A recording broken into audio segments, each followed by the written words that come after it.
Hello, everyone, and a very warm welcome to you all this morning, afternoon, or evening, depending on where in the world you are joining us from. My name is Mercy Juma, a correspondent for BBC News, and I have the pleasure of being your moderator for this very important virtual event, the first global parliamentary meeting on achieving the Sustainable Development Goals, hosted by the Indonesian House of Representatives and the Parliamentary Union. Now, ladies and gentlemen, the importance of development that provides not just equitable economic growth, but also sustainable use of the planet's natural resources has perhaps never been more in focus than at this time of the COVID-19 pandemic. This pandemic has brought out sharply the huge unmet needs of the poorest and the most vulnerable people in areas like healthcare, sanitation, water supply, affordable transport and housing. And links are also being made between the emergence of viruses such as the COVID-19 and climate change and biodiversity loss. Now, while challenging, the pandemic also does offer new opportunity for countries to mainstream SDGs into their recovery plans to build resilience to future crises. The 2030 Agenda recognizes the very important role of parliamentarians in ensuring political buy-in, financing and accountability, and just rallying the political people in the country behind the Sustainable Development Goals. And today, ladies and gentlemen, we meet here virtually from all corners of the world with the recognition that for us to build back better and be on track with our SDG commitments, we must have meaningful engagement. And with you, our parliamentarians, especially in national efforts to translate the global agenda into practice. Once again, a very warm welcome to you all. Remember, we'll be here for 3 days discussing matters SDGs, and just some housekeeping. We will have interpretation in other languages, and you can access these options at the bottom of your screen by clicking on the icon that looks like a globe. You can choose your preferred language there. There's also a chat box on the right-hand side of your live screen. Please join the conversation there and keep it going. We'll be monitoring your comments, your questions, your suggestions, and we'll be able to reflect on these as the day goes along. And also on social media, please do keep us engaged. Let us know what you're thinking on social media. Our hashtag is #ParliamentsForSDGs, #ParliamentsForSDGs. Again, thank you very much for choosing to be with us today and for the next 2 days.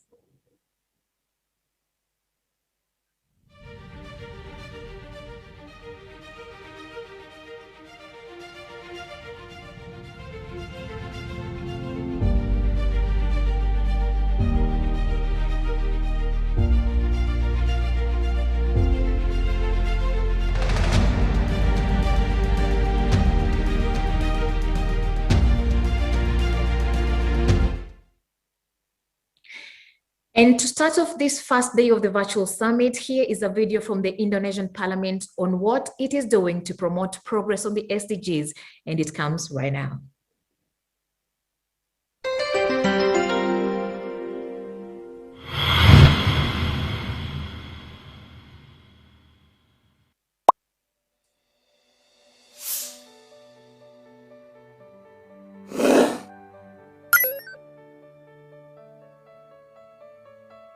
We are currently facing the hardest challenge in this modern era, and it has almost changed all the aspects of human lives.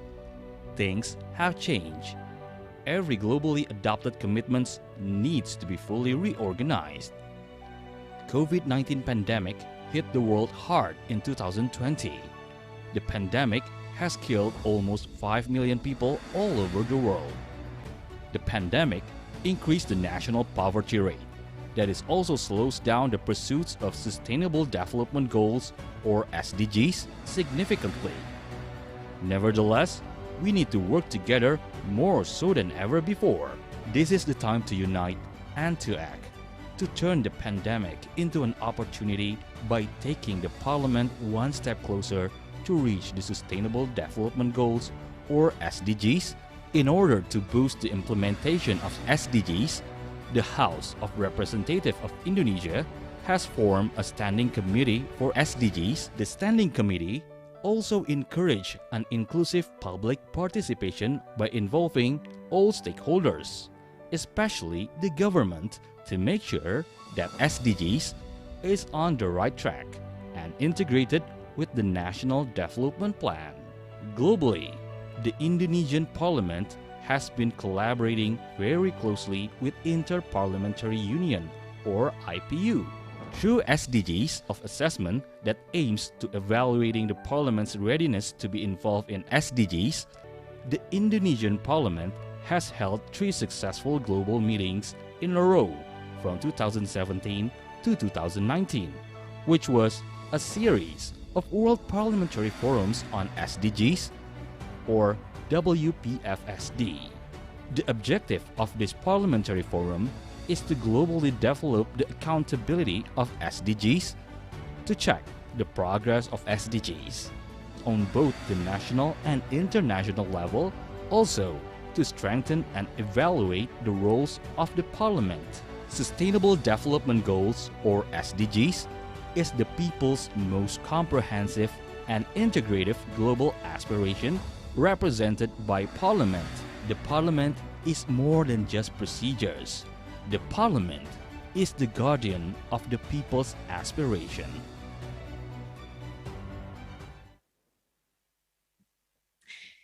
Indeed, the Parliament is more than just procedures. It is the guardian of people's aspirations. What a powerful video and statement, and a great example of the way forward by the Standing Committee in Indonesia, because COVID-19 has literally changed so many things, but also showed us that it is time to break our silos and get out of our cocoons and hold each other's hands. As you digest the message in that video, please join me in welcoming Ms. Puan Maharani, who's the Speaker of the House of Representatives of Indonesia, to give the opening remarks. Ms. Maharani, the floor is yours.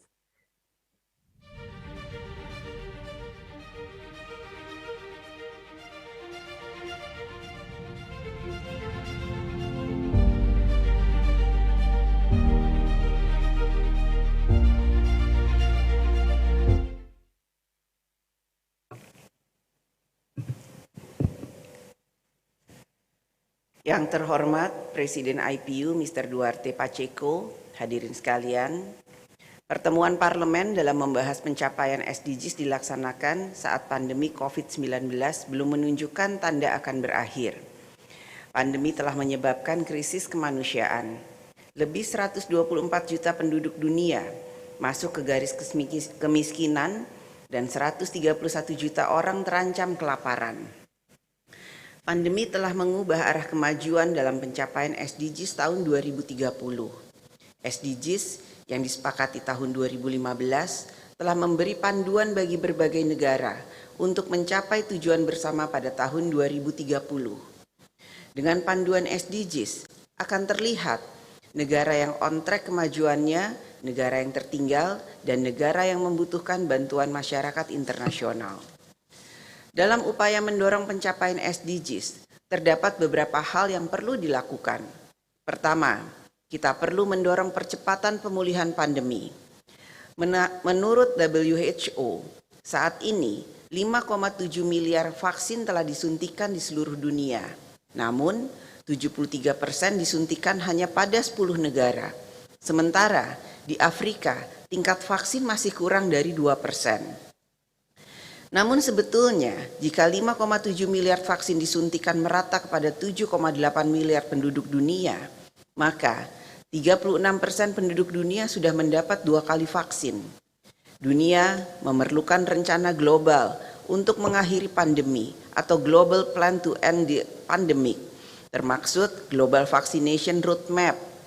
Roadmap ini berguna untuk mencapai distribusi vaksin secara adil dan merata, yang berisi langkah berbagi vaksin atau dose sharing, peningkatan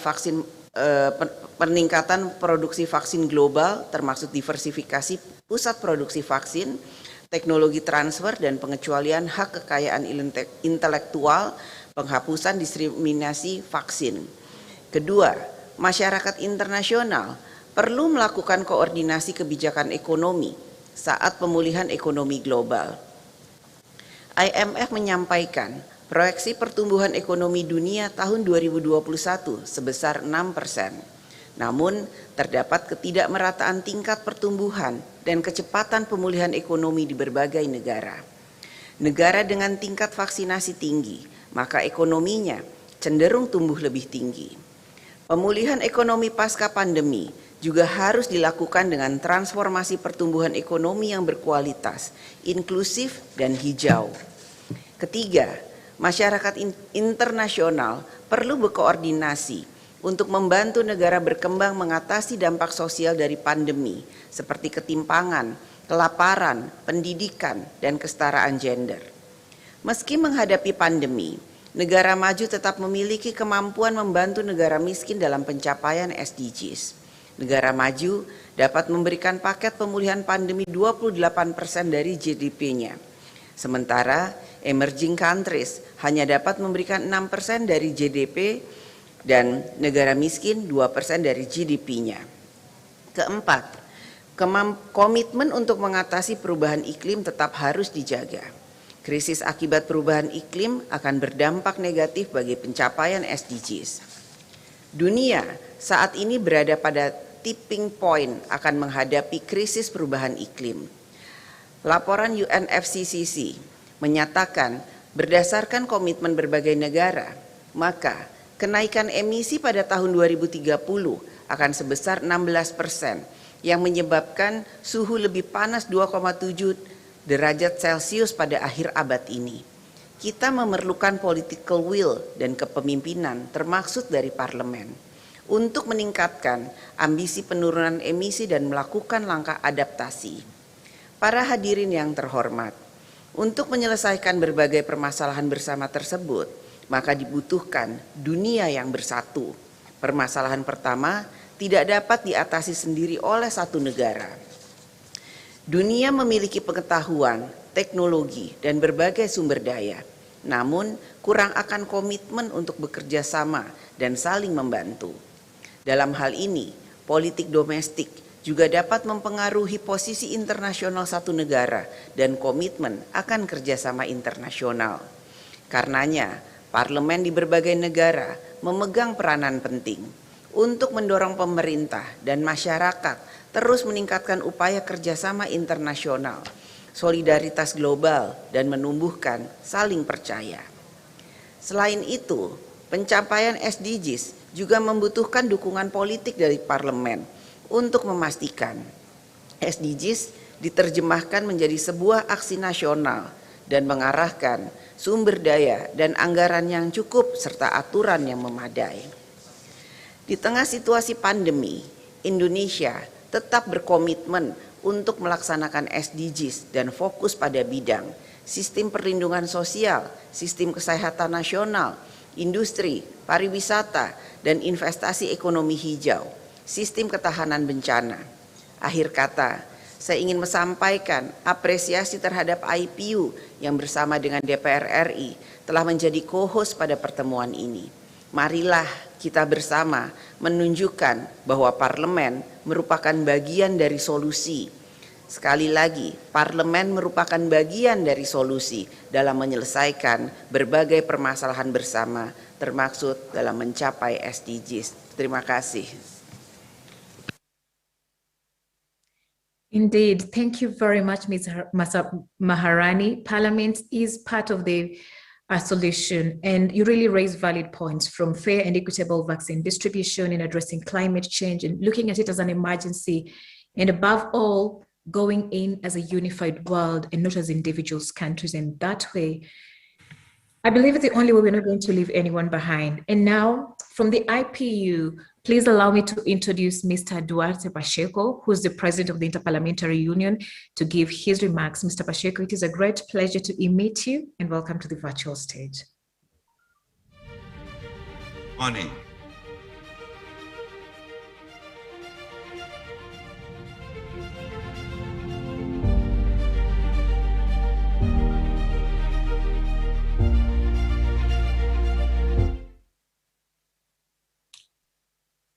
Good morning or good afternoon.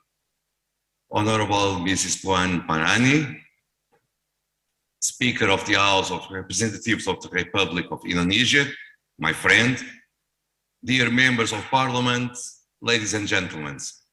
On behalf of the IPU, I am honored to be with you today at the first global parliamentary meeting on achieving the SDGs. I would like to express my deep appreciation to the House of Representatives of the Republic of Indonesia for the prestigious collaboration in organizing the high-level event. The first global parliamentary meeting on achieving the SDGs represents a significant milestone in the process of enforcing the parliamentary cooperation and implementation of the SDGs in the world. Your presence here sends a strong message about your commitment and the commitment of your parliaments to accelerating the implementation of SDGs without further delay. And despite the challenge posed by the COVID-19 pandemic, the IPU is proud to create opportunities for parliaments of the world to convene, exchange experience, good practice, lessons learned. Dear friends, ladies and gentlemen, the current pandemic is testing our resilience, sense of solidarity, our capacity to access the work we have done so far, as well as strategies we are planning to implement to overcome this crisis and address the structural problems that are still impeding our societies to fully develop. As you are aware, more than 4 million people have lost their lives and millions of people all over the world have fallen again into extreme poverty due to the COVID-19 pandemic. The current crisis is threatening decades of development gains, completely alter our priorities, exacerbated inequalities, and further delayed the urgent transition to a greener and more inclusive economies. The COVID-19 pandemic has thrown progress on SDGs even farther off the track. This means only one thing: we must act now, and we must build back better. There is no doubt that parliaments, bastions of societies, have a crucial role to play in this effort. Even before the adoption of the 2030 Agenda, on the occasion of the 128th IPU Assembly held in Ecuador in 2013, parliaments affirmed the central role they play in the implementation of SDGs. 2 years later, through the Hanoi Declaration, the Sustainable Development Goals, turning words into action, parliaments reaffirmed their vision for people-centered sustainable development based on the realization of all human rights and committed to doing their utmost to strengthen national ownership of the goals. Translate the goals into domestic laws and regulations, and all governments accountable for the goals they subscribe to. The commitments made at the time remain valid and need to be kept. We parliamentarians have duty and the privilege to change we want to see in the world. Parliamentarians are instrumental in the realization of SDGs through the ability to turn the voluntary commitment to SDGs into enforceable laws, to hold governments to account on development policy choices and strategies, and the adoption of national budgets. To effectively pursue our mandate to deliver on SDGs, we should recall the 3 C's: commitment, cooperation, and coordination. Commitment, because it's the nourishment of our actions. Cooperation, because it is what will ensure projects and sustainable in the long run, and coordination, because this means efficiency. at IPU. We commend the efforts and commitment made by parliaments, especially during this period that dramatically shook our lives. But at the same time, we are convinced that only if the SDGs are firmly embedded in the work of parliaments, we could start seeing effective progress and results. The IPU is counting on this meeting and on your engagement to come up with tangible recommendations and conclusions that will provide the needed momentum for parliaments to play a robust role in the implementation of SDGs. So, dear friends, I look forward to open and constructive deliberations and wish you all a very successful meeting. Thank you so much for your attention.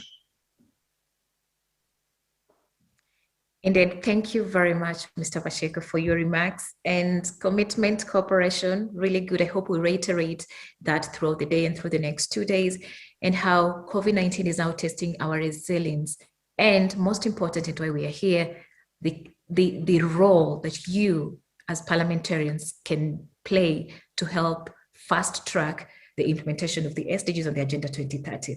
Now I'm just checking chats and I'm seeing representatives from Mexico, India, Tanzania, Malaysia, Costa Rica, Burundi. Really good to see you. So please, drop us a message on chat and let us know which country you're representing. It's a great pleasure to see you. And also just to remind you that we are monitoring the chats and my colleague Alexandra is with you there. If you have any questions, any comments, any issues you want to raise, please feel free to address them in the chat. And as we go along, we'll be able to look at some of the questions and some of your experiences. And of course, we'll have some of you talking to us on how we can, continue working on the SDGs as parliamentarians. Now, to set the scene for the discussions we are going to have, I'm going to introduce our keynote speaker, Ms. Amina Mohammed, who's the Deputy Secretary General of the United Nations. Here we go.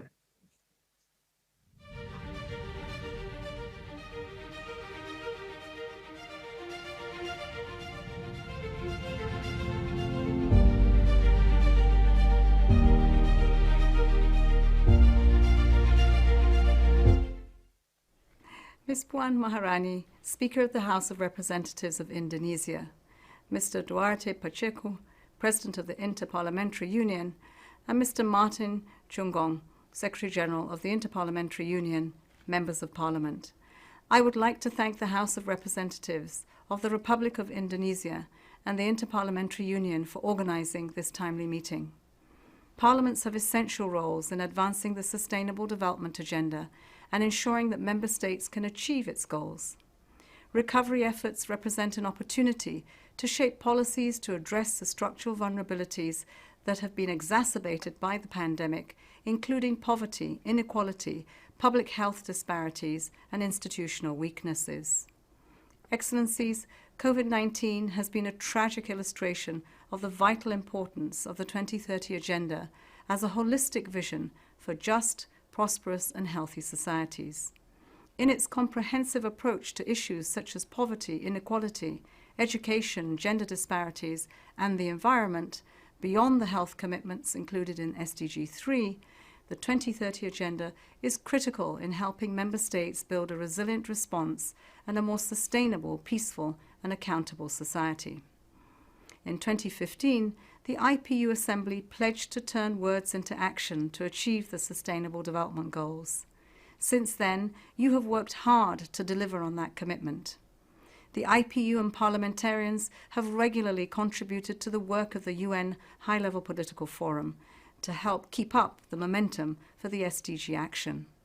At the national level, you have aligned institutional strategies with the 2030 Agenda, established formal mechanisms for oversight and assessment, and adopted legislation that helps deliver on implementation. After the onset of the COVID-19 pandemic, as the international community collectively faced the convergence of health, economic, and social crises, parliaments rose to the challenge. You helped oversee the actions of governments to manage and respond to this unprecedented crisis, enacted appropriate legislation, adopted budgets to fight the pandemic, and protect the most vulnerable and ensure that governments are accountable to their public. As the pandemic still rages, parliaments must continue to play this role. I urge you to double your efforts towards facilitating the just transitions that are needed to achieve the SDGs. This means avoiding a return to austerity, promoting caring and inclusive societies, decarbonizing economies and transitioning towards sustainable energy. We need green and blue economies that create decent jobs, especially for women and young people. I count on the continued engagement of parliaments in this joint endeavour towards more inclusive, fair and sustainable societies. I wish you a successful meeting. Thank you very much, Ms. Amina Mohammed. Indeed, we are all here because we are counting on you parliamentarians to ensure an inclusive, fair recovery, especially during this pandemic, and even as we work towards achieving the Agenda 2030. Now, like I said in the beginning, we really value your presence and participation and would love to hear your experiences from wherever you're joining us from. I can see people from Canada in here, and we would love to hear your thoughts, experiences, and questions if you have them as we go along. And now I'll invite our digital correspondent for the day to just say hi, to let her tell you that she's on chat and she's monitoring what you're doing, and just to tell you what she's expected as to talk about. So Alexandra Blagojevic, who's the program manager of the International Development for IPU. Hi, Alexandra. Hi, Mercy, and good morning, everyone from Geneva. Indeed, I will be your digital correspondent for today, and that means that I'm, together with my colleagues, monitoring this chat. We are monitoring the Twitter feeds, and we would be happy to share your thoughts and ideas today with you. So please do not hesitate to use those channels. Your messages will certainly be passed. Thank you very much. Thank you, Alexandra. Are you going to give the floor to some of the MPs to maybe unmute themselves and say something?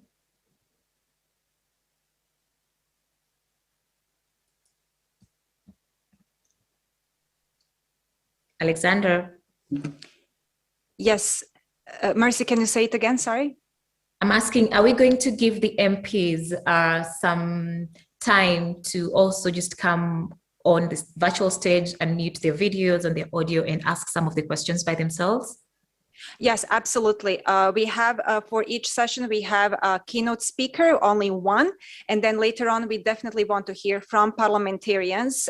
We unfortunately don't have a lot of time. We are constrained by the virtual events. So we will not be able to hear too much in this meeting, which is why we do indeed encourage the use of chat and Twitter and other ways to pass messages. Great, thank you very much. And I guess on that note, we are now ready to start our first session for the day and for this 3-day event. And we will focus on how parliaments are contributing to the realization of the SDGs during the COVID-19 pandemic. And to introduce the session, here is Ms. Karine Jabber, who is the Director of the Divisions of Programs at IPU. A very warm welcome to the virtual stage, Ms. Karine.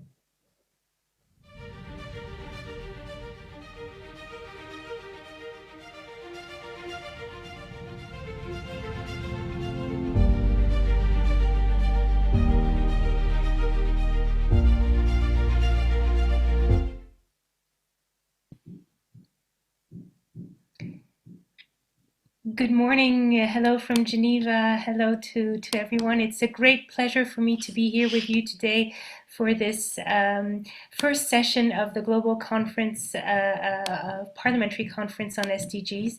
And I really look forward to the discussions that we will all have on your experiences on how you have been realizing contributing to the realization of the SDGs during the COVID pandemic. Now, maybe just to introduce the session and to say a few words, I'll start by, I think the most obvious is that we all know that the past years have seen dramatic change around the world, and the pandemic has not left anyone behind and has affected all of us. And we all know that we will only overcome it if no one is left behind. The effects of the pandemic have been great and will be long-lasting, and the interlinkage with the SDGs and their realization is therefore obvious. We have heard from the introductory remarks how both go hand in hand, and an effective recovery from COVID-19 has to go with enforced efforts to implement the SDGs. Now, according to available data, the global extreme poverty rate rose for the first time in over 20 years. Hundreds of millions of people were pushed back into extreme poverty and face chronic hunger today. Estimates suggest that 2020 saw an increase of between 119 million and 124 million global poor, and based on current projections, the global poverty rate is expected to be of 7%, around 600 million people in 2030, missing therefore the target of eradicating poverty. The COVID-19 pandemic interrupted various essential health services and posed major health threats beyond the disease itself. Furthermore, we know of the economic impact. The downturn due to the crisis has been increasing inequalities. We heard it from the introductory remarks, also within and among countries, and is disproportionately affecting women and the most vulnerable and marginalized segments of society. Violence against women and girls has intensified. Child marriage, which was on the decline in recent years, is expected to unfortunately increase, and women have suffered a disproportionate share of job losses and increased care work at home. This crisis will continue to have catastrophic effects on people's life and the planet if recovery strategies and future development plans do not incorporate an SDGs lens. Policies and legislation are required in order to prevent further crises, mitigate risks, and address structural problems that impede development in a comprehensive way. The pandemic is a terrible setback, we all know that, but it cannot be used as an excuse to divert the attention from the SDGs implementation. In the IPU's view, the SDGs are actually more relevant today than ever before. Thanks to their integrated and interlinked nature, they provide a roadmap that can help countries improve their preparedness, respond to the pandemic more effectively, and implement recovery plans that deliver on social and environmental sustainability in an inclusive manner. And within that framework, parliaments are instrumental and key players. They are in a position to influence policies and budgets to ensure that the COVID-19 pandemic responses and recovery strategies embrace and integrate the SDG framework in its entirety. Their legislative, representational, oversight, and budgetary responsibilities enable them to, for instance, improve the health coverage of people they represent, combat inequalities, and build peaceful, just, and inclusive societies. The IPU has been documenting how parliaments are organizing their work around the SDGs since 2018. Back then, and thanks to the feedback from parliaments, we had managed to carry out a first overview of parliamentary involvement on the SDGs. The overall conclusion was that parliaments had been much more engaged on the SDGs than on the MDGs, raising awareness initiatives within parliaments to inform MPs had been organized by many. Structures to mainstream and coordinate the work of parliaments on SDGs existed in the majority of parliaments surveyed. We also found strong evidence of involvement in overseeing implementation of the SDGs and monitoring of results and participation in country reporting, though this was an area where parliamentary involvement could definitely be further strengthened. More recently, and taking into account the impact of the COVID-19 pandemic, we launched a new initiative aimed at documenting parliamentary practices on the SDGs. A survey was developed to collect information on institutionalized practices to mainstream the SDGs into parliamentary work, on methods and actions to improve access to health and strengthen the response to climate change, and on measures to ensure that the voices of the underrepresented, marginalized, and vulnerable groups are taken into account. Thanks to the information already provided by parliaments, we have learned of various interesting and promising initiatives through which parliaments have been integrating the SDGs into their work and enhancing their oversight and implementation function. To name just a few, for instance, the Parliament of Thailand now examines each draft legislation submitted against certain SDG criteria.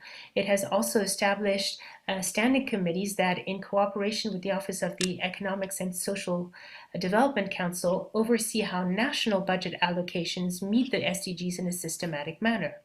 In Hungary, within the Parliament, the National Council for Sustainable Development conducts biannual monitoring reports on the implementation of the SDGs, and these reports provide through indicators, qualitative analysis, and a review of social responses and actions implemented in the past 2 years, valuable information for the Parliament to monitor effectively and oversee the implementation of the SDGs.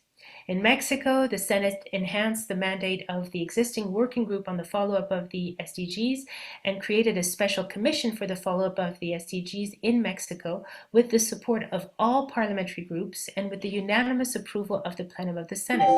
The objective of the special commission is to follow up on the implementation of the SDGs, promoting reform or bills that facilitate or expedite their realization. Now, the COVID-19 pandemic has dramatically disrupted the work of parliaments in many ways. We all know of the challenges faced by many parliaments to continue to work. Continuing to function during lockdowns was one challenge faced by many parliaments. Yet, in a time of crisis, the role of Parliament is more vital than ever to pass emergency laws, allocate resources, scrutinize government action, and make sure that despite the challenges faced, actions to achieve the SDGs are promoted and implemented. So, in what ways and to what extent has the COVID pandemic disturbed the positive initiatives parliaments have been implementing on the SDGs? Have these difficult times triggered discussions or reflections on the best ways to address existing and structural problems in a holistic way? Has the SDG pandemic response offered opportunities to address more structural reforms and holistic reforms that will facilitate implementation of the SDGs? Have parliamentary bodies in charge of the SDGs been able to pursue their mandate during the pandemic? Have parliamentarians been able to reach out to the most vulnerable segments of the society to better understand their specific needs and specificities? These are all questions that we are trying to grasp and respond to, and this is should be at the heart, I hope, of our discussion this morning in session 1. So before I conclude and give the floor to you to share your experiences, I would like to maybe highlight 2 points that have come out from some of the initial feedback that we have received from parliaments. The first point is to say that we have seen an increased awareness and engagement of parliaments during the COVID-19 period, an increased attention placed on the most vulnerable and on gender equality. In Canada, for instance, the Parliament held meetings that specifically focused on domestic violence during the lockdown. It held extensive debates on the economic impact of the lockdown, which disproportionately affected women, the impact on women who make up the majority of single-parent households, the impact on women who make up a high proportion of workers in the health sector and personal care workers, etc. This has led to stronger recognition of gender differences and the need for disaggregated data collection in the development and application of various government emergency programs and policies, and ensuring gender representation in virtual parliament. The Parliament of Colombia has been promoting a gender-sensitive response to the COVID-19 and pandemic, and has launched social media campaigns to sensitize the population on preventing and responding to gender-based violence. In Guatemala, the parliament has passed emergency laws focusing in particular for MPs to be more sensitive to the needs of their constituencies and to be more inclusive in their work. We have seen parliaments use IT and their new way of functioning to increase transparency and more effective representation, broadcasting of virtual committee meetings, for instance, being one example in Morocco. We have also seen parliaments make more time with their constituents through virtual means, lowering parliament's carbon footprint, lowering the cost of MPs' travel, but also enhancing engagement and inclusivity in terms of outreach in the work of parliament. So these are just a few I would say examples of possible changes or new emphasis in terms of how Parliament is engaging on the SDGs, but I'm sure there is much more out there, and we look forward to the discussion in session 1 to learn from you how you have been able to continue work and engaging on the SDGs during the COVID-19 pandemic. Specifically, it would be very interesting to know of what were some of the opportunities that you have seen during this period and the challenges linked to the impact of COVID-19 and the implementation of the SDGs. We'd be also very interested to know how you've been able to monitor the implementation of emergency plans and recovery strategies through an SDG lens. We know there is strong interest to exchange amongst yourselves, and we're really glad to see such a strong participation today. We also are very much aware that national contexts and priorities differ from one country to another, meaning that the road to advancing the implementation of the SDGs may not be the same for all. But there is no right or wrong, each action counts. I'll end by saying that it is essential that a transformative recovery from COVID-19 is pursued to address the crisis, and at the same time, it is an essential requirement to relaunch the efforts to effectively deliver on the SDGs by 2030. The SDGs offer a comprehensive and coherent framework that can help countries achieve better development outcomes for their citizens and the planet, and parliaments should be in the driving seat in this process. I thank you for your attention. Thank you very much, Ms. Jabba. You raised really, really valid points there. And yes, we are here to learn from each other, to know what parliaments are doing, what special strategies you've put in place to ensure that you deliver for your people on the SDG front, and most importantly, that you hold your governments accountable when it comes to delivering for their commitments on the SDGs. And before we hear from some of you, our honorable parliamentarians, on what you're doing to fast track or to be on track in the achievement of the SDGs during this pandemic, let us first watch this video once again from the Indonesian parliament. And after that, we will now come to hear about interventions made by some of you in your parliaments.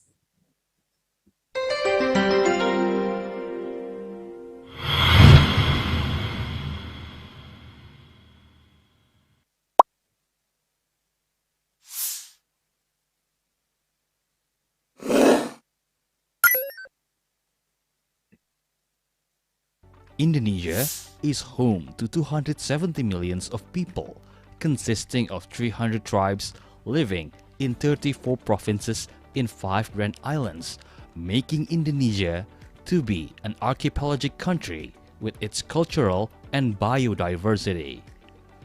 It has become a challenge and an opportunity as well as a good asset in developing the country. In sustainable development, Indonesia has committed to achieve a global target of Sustainable Development Goal, or SDGs, in 2030.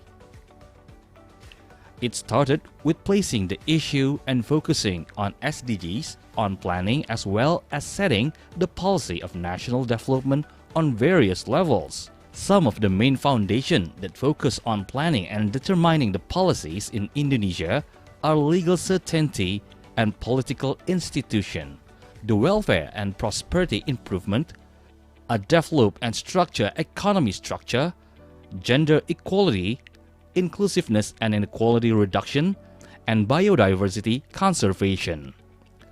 Some achievements have become a benchmark of the effectivity of planning and policy making oriented with the goals of SDGs, such as the decline of national poverty rate at 11.13% in 2015 to 9.22% in 2019. The establishment of social protection system consisting of social assistance and a social insurance, which aims to prevent families from falling in below the poverty line and serves as a form of support and a national investment in human resources.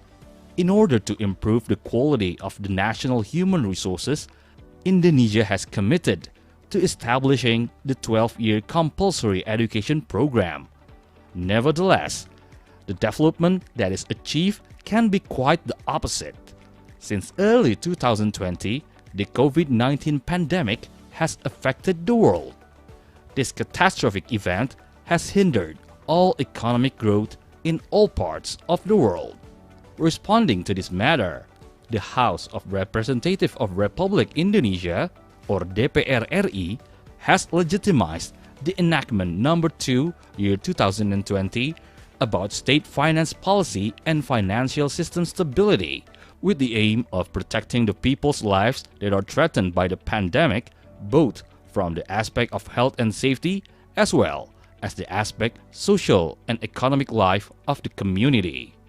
Reflecting on the current conditions and with less than 10 years to achieve the 17 SDGs goals, no country can work alone. Indonesia has committed to strengthen collaboration, partnerships to create a sustainable development models that is fair, equal, and inclusive for all the people in the world.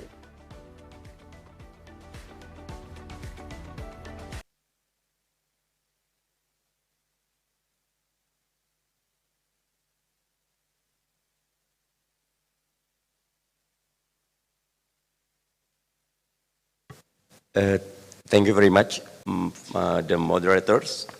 Bismillahirrahmanirrahim. Assalamualaikum warahmatullahi wabarakatuh. Good evening, and may peace be upon all us. Thank you for the opportunity to highlight some of the Indonesian Parliament's works in conducting the pandemic.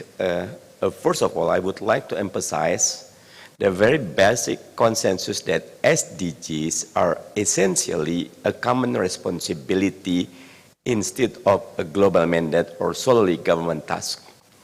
As one of SDGs' platform of partnership, parliamentarians play a critical role in accelerating the SDGs. We draft regulations supporting SDGs implementation in many sectors. We approve budget allocation to fund various programs related to the SDGs. We oversee SDGs implementation in many levels of public services, and we also hold the government accountable in implementing SDGs.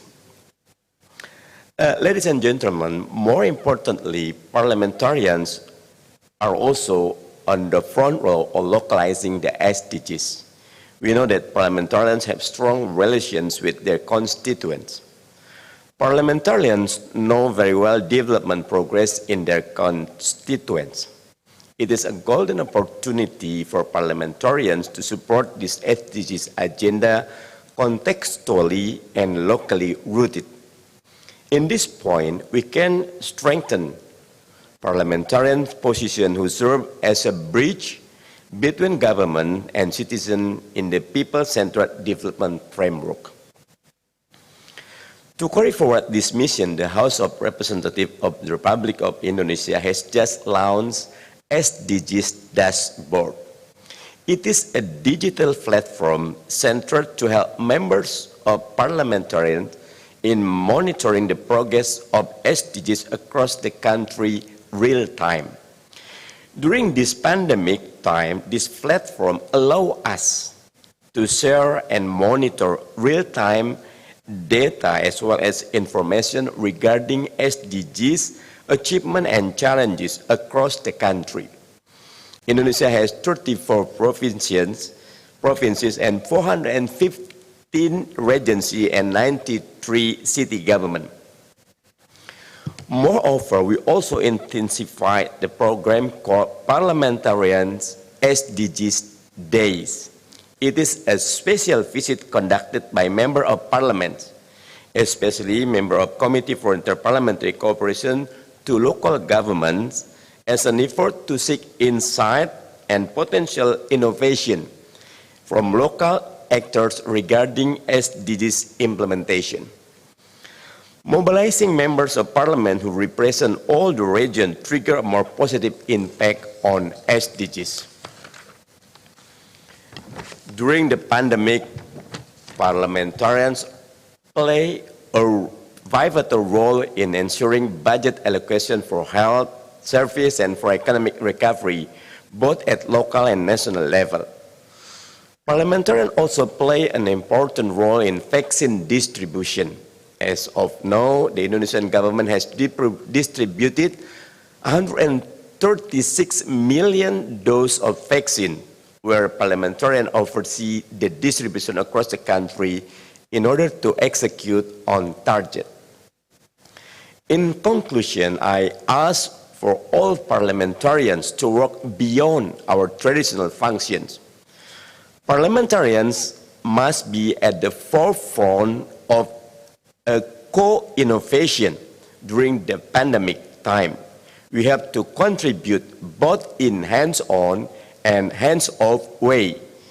SDGs acceleration need more inter-country collaboration, more partnership with non-state actors, and more co-innovation in term policy formulations, implementation, monitoring, and binding. Thank you very much. Assalamualaikum warahmatullahi wabarakatuh. My name is Mardani Alisera from Indonesian Parliament. Well, thank you very much, Mardani Alisera, and we really appreciate all the efforts and all the energy that is going into looking at the SDGs in Indonesia, and especially the work being done by the committees there. Now, we'll go to our second intervention that is going to be given by the member of the IPU Standing Committee on Sustainable Development Lebanon, and that's Ms. Inaya Ezzedine. Please welcome on stage.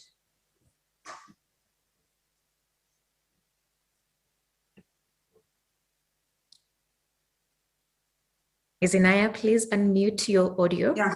Good morning, and thank you very much for giving me the opportunity to participate in this very important forum today and for the coming 2 days. Of course, the Parliament of Lebanon, like any other parliament, as Mrs. Amina Muhammad and Mrs. Karine Jabr mentioned, we followed the path of many parliaments in enacting accelerated laws for allocating budgets, for suspension of certain debts, for suspension of certain penalties, also for giving budgets for strengthening the health sector, the social safety net. Most importantly, we could, after 2 years of struggle and fighting, due to the burden that was laid on women's shoulders, we passed the law on criminalizing sexual harassment. We introduced amendments to the domestic violence law. But despite all of the measures that were taken by the parliament, we have to admit that these measures and these laws and these budgets were short of satisfying the needs of the Lebanese people because the pandemic was accompanied with a very severe economic meltdown that was present prior to the pandemic and that was aggravated and deepened by the challenges that the pandemic posed on us. And it uncovered the fragility, the unsustainability, and the inclusiveness of the whatever infrastructure across all sectors. And the economic model actually and the policies that were governing many sectors and regulating these sectors did not deal with the basic human needs as human rights.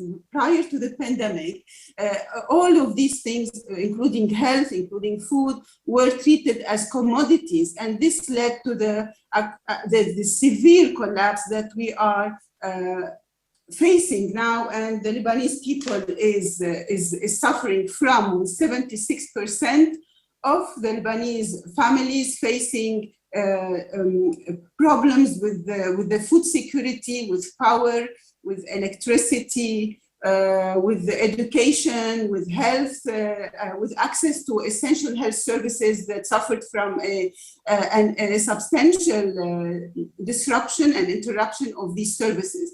And I think now, though it's very unfortunate, I think it offers us an opportunity to revisit and review our economic model, all the policies that used to govern these human rights, human needs, that are dictated by the social contract between the government and the state and its citizen. And I think now is the opportunity to go through the parliament and through the legislation to create a sustainable, inclusive, just infrastructure and a legislative environment and institutional setup for a just, sustainable infrastructure to deliver all these services and all these rights to our citizens. And actually, in the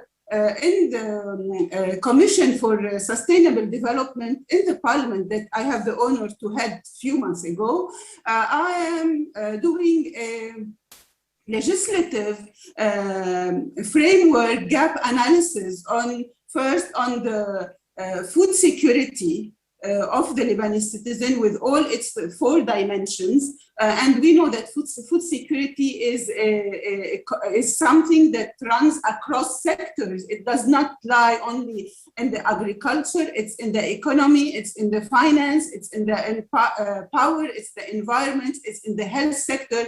And I hope through this approach and this, what we are doing now for the first time in the parliament to convince other political groups and other colleagues and parliamentarians that this should be, I think, the way we go about our legislation to create an agenda for legislations that will ensure our citizens their basic rights and to direct the policies of the different governments where we have, unfortunately, a lot of vested interest, to give the legal agenda that will set the infrastructure for inclusive policies, sustainable, through integrated collaborative work among different sectors. And unless we leave the business as usual approach to our policy making, to our legislative approach, we will not be able to go through a sustainable recovery course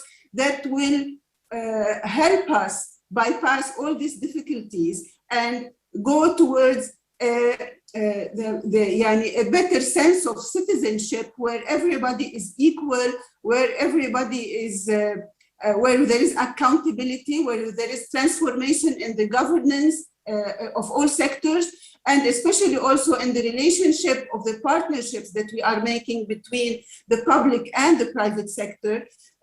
All our sectors have been suffering, and unless we go through a transformative approach to the legislative and to the policy making, we will not be able to go out of this crisis in a healthy way. Thank you. Wow, thank you very much for that detailed presentation. And now I'm going to open the floor to the MPs who are here with us. I can see very, very good comments on chat and people talking about what they are doing in their parliaments and home countries to fast track the implementation of the SDGs. And now I would love to hear from some of you, and we can start by a representative from the Kingdom of Cambodia. If you're here, just unmute your audio and put your video on, and yes, tell us.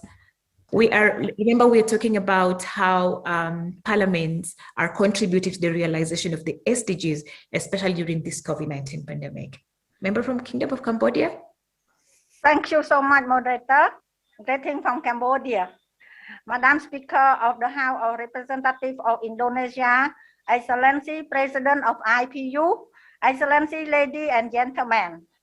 The Kingdom of Cambodia deeply appreciate the collective effort of the IPU and the House of Representatives of Indonesia in organizing this important meeting. For almost 2 years, humanity has faced unprecedented public health crisis. Moreover, the COVID-19 pandemic has been accompanied by the growing geopolitical tension, trade, and technology war. And climate change challenge, this hamper development in socio-economic development and other areas, both regionally and globally. Cambodia is strongly committed to addressing this problem under a common approach, but implementation varies according to responsibility and capacity. As Parliament, we support the government in promoting multilateral system with a deep sense of responsibility for the principle of international law and respecting the sovereignty of individual countries to further strengthen our cooperation through closer dialogue and multilateral trust. Cambodia Parliament has been actively contributing to combat those challenges as follows. The adoption of the law on preventive measures against COVID-19 and other severely contagious and dangerous disease. Extensively raising awareness to the people on the risk, combating prevention and protection against COVID-19. Taking high attention on health safety and livelihood of the people who are affected by COVID-19. Contribution and support to the royal government in the implementation of major emergency strategies such as the establishment of the National Commission of Combating COVID-19, strengthening healthcare system mechanism and facility, improving the implementation structure of three main course: strategy, prevention, treatment, and vaccination. Launch the cash support program to support workers, employees, and people under poverty who have been affected by COVID-19. Encourage NGO, association, volunteer, philanthropy, and private sector to join the effort with the royal government in combating COVID-19 and to timely save lives. Strengthening cooperation with development partners, national and international alike, especially the World Health Organization, in receiving comprehensive information, new and up-to-date recommendations. The reception of vaccine through donation and direct purchase, as well as the blooming flower strategy on vaccination, which has successfully implemented, making Cambodia one of the countries with the highest vaccination rate and enabling the country to prevent and handle the pandemic effectively, with the purpose to speed up the reopening of socio-economic activity. Parliament must be proactive in overseeing and evaluating government activity and providing support to executive branch to allocate reserve of urgent strategy for effective prevention of transmission and protection of life. The global fight against communicable disease and disaster requires each country to play a more activity role in bolstering governance with unity, trust, and access to timely information. The aim is to work together on the international legal mechanism in the steadfast, swift, and responsible manner. Mobilizing funds from all stakeholders must include in our cooperation to ensure effective capacity building, knowledge, and technology transfer to take global challenge, so all humans can live with equality, equity, and safety to realize the sustainable development by 2030. Cambodia urged all development countries to play a central role in strengthening multilateral system to effectively address global challenge, including emergency health issue, climate change, and security threat. On behalf of the Cambodia delegation, I have a question for the speaker as follows. Could delegates share any example of the pandemic helping to accelerate SDG development? Which SDG most stand to benefit? Aside from the direct impact of several people can be resolved, a part of the SDG affect the world in the long-term run, and which action shall be taken in this regard? Thank you so much for your kind attention. Thank you very much, member from the Kingdom of Cambodia. We really appreciate your input. And just a reminder that if I ask you, or the digital correspondent asks you to come on stage, please let's try and do 2 minutes and under, so that we give everyone a chance to just come up and talk about their experiences. And I've seen a lot of good information from the member from Malaysia on chat. I don't know if they would want to say something very briefly, just a minute. member from Malaysia, do you want to come on the virtual stage? Yes, just okay, 1 minute. yes. Let's be brief. Okay, thank you. Thank you, Miss Moderator, Miss Mercy. Good morning, afternoon, and evening, Excellencies, ladies and gentlemen. And thank you very much to IPU and House of Representatives of Indonesia for organizing this meeting. The Parliament of Malaysia established an all-party parliamentary group Malaysia on Sustainable Development Goals, APPGM SDG, to deliver the 2030 Agenda on Sustainable Development Goals. And it is made up of both the opposition and also the government parliamentarians or ruling parties, and it is a bipartisan kind of relationship. And the Secretariat is an external organization made up of Malaysian CSOs in SDG Alliance. The first COVID-19 case in Malaysia was reported on 3rd February 2020, and Malaysia was in lockdown between March and May 2020. Fortunately, the APPGM SDG initiated and carried out groundwork as early as July 2019. And then we did also localizing and mapping of problems faced in the areas, in realizing about 65% to 70% of the SDG goals and indicators require intervention from local government. A mechanism to bridge the grassroots local and national government was established. And parliamentarians through APPGM SDG also can act to facilitate as representative of the people, review related policies and legislation. We brought the cases up in Parliament, we debated on it, and we also have monitor and evaluation and carry out oversight functions in the implementation of the SDGs. In 2021, this year, the group has expanded the pilot projects from 10 constituencies, and we added another 21 this year while supporting the 10 pilot constituency projects. The earlier 10 projects will embark on carrying out solutions and monitoring activities. And findings from projects were used as input in the voluntary national review preparation and presented during the high-level political forum in July 2021, where issues and concerns, especially affected by the COVID-19 pandemic, were incorporated as well as in our 12 Malaysia Plan. Malaysia has adopted a whole of nation approach in implementing these SDGs. So I will round up by saying the lockdown has impacted and delayed the execution of a lot of projects, especially in capacity building and solution projects.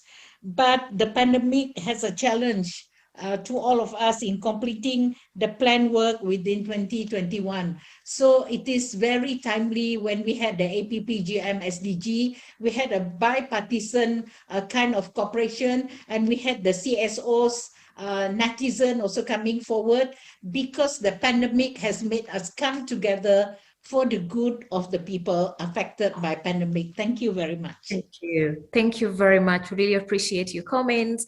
And now I know so many of us want to speak, but I'd just like to hear from Alexandra. What's happening in the chats? How's it going? I know there's so many questions and so many comments. There is a lot happening in the chat, Mercy, and we are really pleased to see that there is so much parliamentary engagement, that you are sharing so much. The example from Malaysia, from Togo, from Mexico, from other countries, this is really interesting. This is what we want to know. My colleague Karine Jabre talked about the survey that the IPU dispatched earlier this year to try to find out about what it is that your parliaments are doing on the SDGs. We would be very pleased after this meeting to share that survey with all of you and encourage you to write to us about this information. We really want to know. We want to publish this on our website, and we want to promote those exchanges. So we are very happy to be reading your comments here, and please continue sending us information. Thank you. Wow, thank you very much. And I know, yes, there's so many people who want to speak, but we will do that in the subsequent conversations. So please don't feel like we are, squeezing the time and everything, but we have to really keep time. Now, before we move anywhere or go to the next session, there's a poll that I want us to do. and it's related to all that we've been talking about. So basically, we are asking you, in what ways parliaments could contribute to the implementation of the SDGs. This is a Mentimeter poll. So what you do, the instructions are up there. Just to go to www.menti.com and use that code 17643969, and you can access the live poll also via chat. It has been posted, the link has been posted on chat. So just click on that link and go to the poll and let us know your answers. I'll be here for the next like 30 seconds, just waiting for you to give us your answers for that. So let's go to menti.com. The link is on chat. It has been posted by Julia from the IPU. Please go to chat, click on that link, and let us know in what ways parliaments could contribute to the implementation of the SDGs according to you. So you can choose up to 2 options. Is it through their oversight function? Is it through their lawmaking function, their budgeting function, their representation function, or is it all of the above? Yes, I can see the numbers coming in. 50% of you say all the above. A good number of you saying through their lawmaking function, very important. And basically, these are the roles that you as parliamentarians can play to enable proper and streamlined implementation of the SDGs. So again, I'll be wrapping this up in 5 seconds.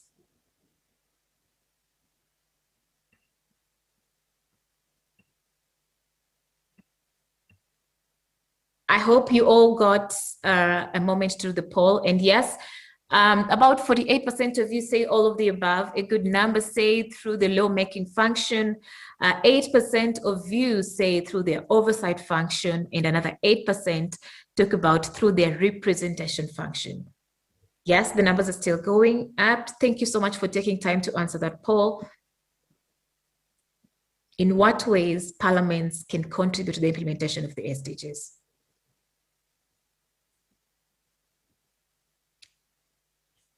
Well, thank you very much, ladies and gentlemen. And now for this next session, we're going to sample some of your comments again. And I think I will start with Algeria. I think there's somebody from Algeria who wanted to say something, and we are just asking, how is your parliament contributing to the realization of the SDGs during the COVID-19 pandemic? How is your parliament contributing to the realization of the SDGs during the COVID-19 pandemic?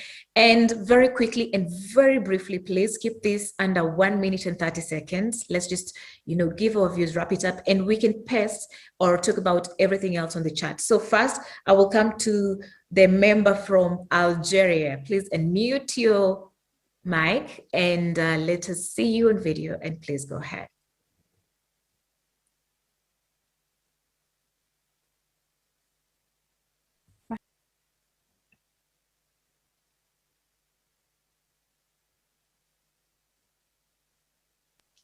Merci, Madame la modératrice. Honorable assistance, je tiens à remercier tout d'abord les organisateurs pour l'initiative de cette rencontre de haut niveau par vidéoconférence, ainsi que le choix des thèmes importants, entre autres le retentissement multisectoriel de la COVID-19.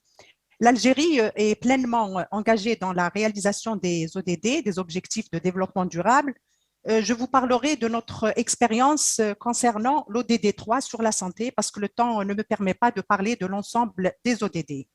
La vision stratégique nationale chez nous en Algérie en matière de santé est consacrée à travers la loi relative à la santé, à savoir les dispositions constitutionnelles de la gratuité des soins à tous les Algériens, la responsabilité de l'État en matière de prévention, de protection et de promotion de la santé du citoyen. Les priorités du gouvernement sont en alignement avec les cibles et les indicateurs de l'ODD 3. La prise en charge de la santé de la femme et de l'enfant et la réduction de la mortalité néonatale, la lutte de l'éradication de la maladie transmissible, l'amélioration de la santé mentale, la réduction par la prévention et le traitement des maladies chroniques. Parmi les plans d'action mis en place pendant ces dernières années, le plan stratégique de lutte contre les maladies sexuellement transmissibles, VIH-Sida, le plan national de réduction accélérée de la mortalité maternelle, mortalité infantile, entre autres la néonatale, le plan national de lutte contre le cancer mis en œuvre pendant ces dernières années, 2015-2019, le plan national de la promotion de la santé mentale. Donc, la COVID-19 a eu un impact multisectoriel, comme j'ai dit au début, y compris le secteur de la santé, et cela n'est pas spécifique à un seul pays, comme vous le savez tous. C'est une pandémie mondiale et c'est un retentissement socio-économique mondial aussi. Les parlementaires, pendant ces 2 dernières années, ont eu un rôle dans l'accompagnement de la réalisation des ODD et aussi l'expérience de la COVID a fait renforcer effectivement le lien de solidarité entre le parlementaire et le citoyen. La question que je pose, mesdames et messieurs, honorables assistances, quels sont les mécanismes à mettre en place pour éviter cet impact justement négatif sur l'ODD 3 en cas d'autres vagues de la COVID-19 ou même d'autres pandémies. Et je vous remercie. Thank you very much. Thank you very much for your comments, very brief. And the question on the end, what are the things that we can do or the commitments we can make to ensure that we protect the progress on SDG number 3 and accelerate the progress? I will keep that question noted somewhere, and I will have someone from IPU in our subsequent sessions to answer that questions, what they think we can do to accelerate and maintain the progress on SDG number 3. Now, again, very shortly, allow me to welcome the member from Thailand on the virtual stage. If you can hear me, please put your video on and your mic on, and you're welcome. Thank you very much. Greeting from Thailand. We have 4 delegates participating in this very important meeting. As we know, COVID-19 pandemic unveils social inequality worldwide, with more people with acute poverty and hunger on top of persistent problem. Thailand would like to share some experiences with you and also would like to learn from member countries. First, Thailand have a Senate subcommittee on monitoring the implementation for achieving SDG by fostering multi-stakeholder approach to monitor the implementation by the government and also by private sector. At the same time, also encourage the government to prepare voluntary national report so that we will do it even without COVID. And also Thailand Parliament has been very active in enacting the law for recovery and relief bill with the budget of approximately 9% of GDP to mitigate the worst impact of COVID-19. Again, it's the issue of inequality. And we try to help the poor, the vulnerable, the disadvantaged population group, and low-income household farmer. The bill also focuses on promotion of land use to integrated agriculture and food production, so that socio-economic at grassroots level will not be affected so seriously with COVID pandemic. We are fortunate that our healthcare system is quite reasonable. We have universal healthcare coverage that all people can reach to the basic service. We have more than 1 million volunteers. Of course, we try to control it by people participation with public health measure and also the COVID vaccine. In short, would like to share with you that we, as a parliamentarian, and also working through our law role and function, and also individual, also help the poor by create social safety net of individual and collectively. So thank you very much, and would like to share and learn with you more. Thank you. Thank you very much, Member of Thailand, for keeping it short and to the point. And I know so many of us want to speak, but please, I would encourage you to put some of your comments on chat. And when time allows us in the subsequent sessions, we will bring you on board. I'm just saying, member from Austria saying, for them, the members of parliament intensified communication with all stakeholders. They, moreover, for the recovery of the economy, they're focusing on ecological and digital and life science projects. And lastly, each member of parliament should or can take responsibility for one or more SDGs. So basically, it's a collective effort. It's not a one-man show. It's about, us just coming together and working on this as a unit, not as individual countries. And now, some reflections from the chat, Alexandra.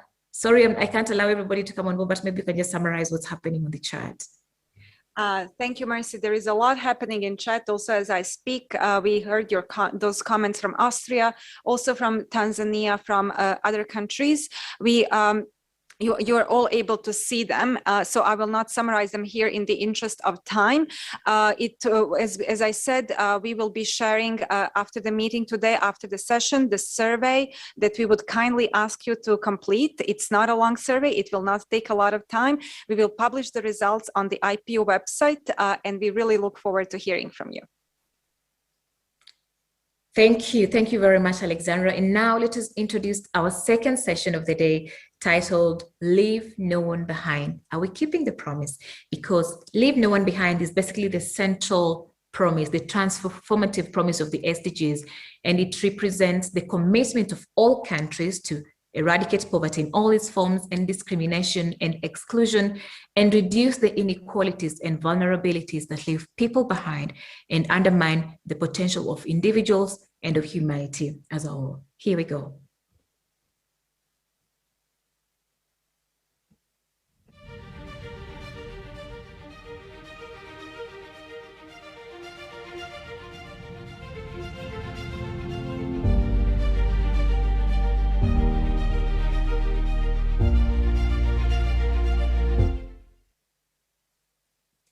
Welcome to the virtual stage, Mr. Fernando Varenis, United Nations Special Rapporteur on Minority Issues.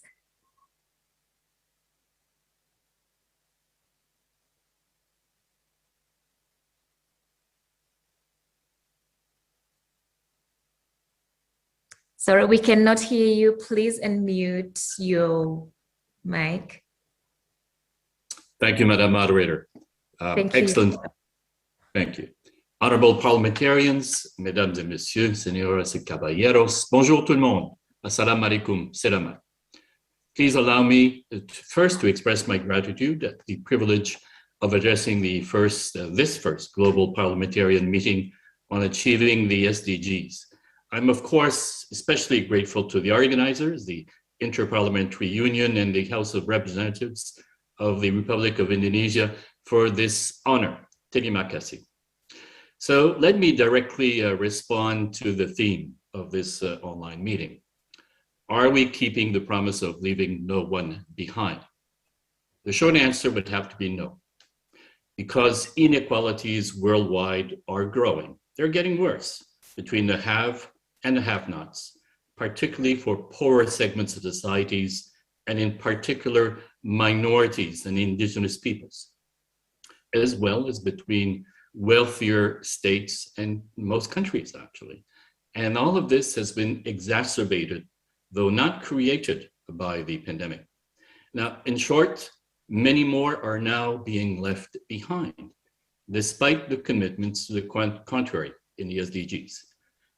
In large part, we could say that this is due to glaring omissions in the SDGs themselves on how to achieve the noble goals of no one being left behind. First, among these are the SDGs which are not sufficiently human-centered.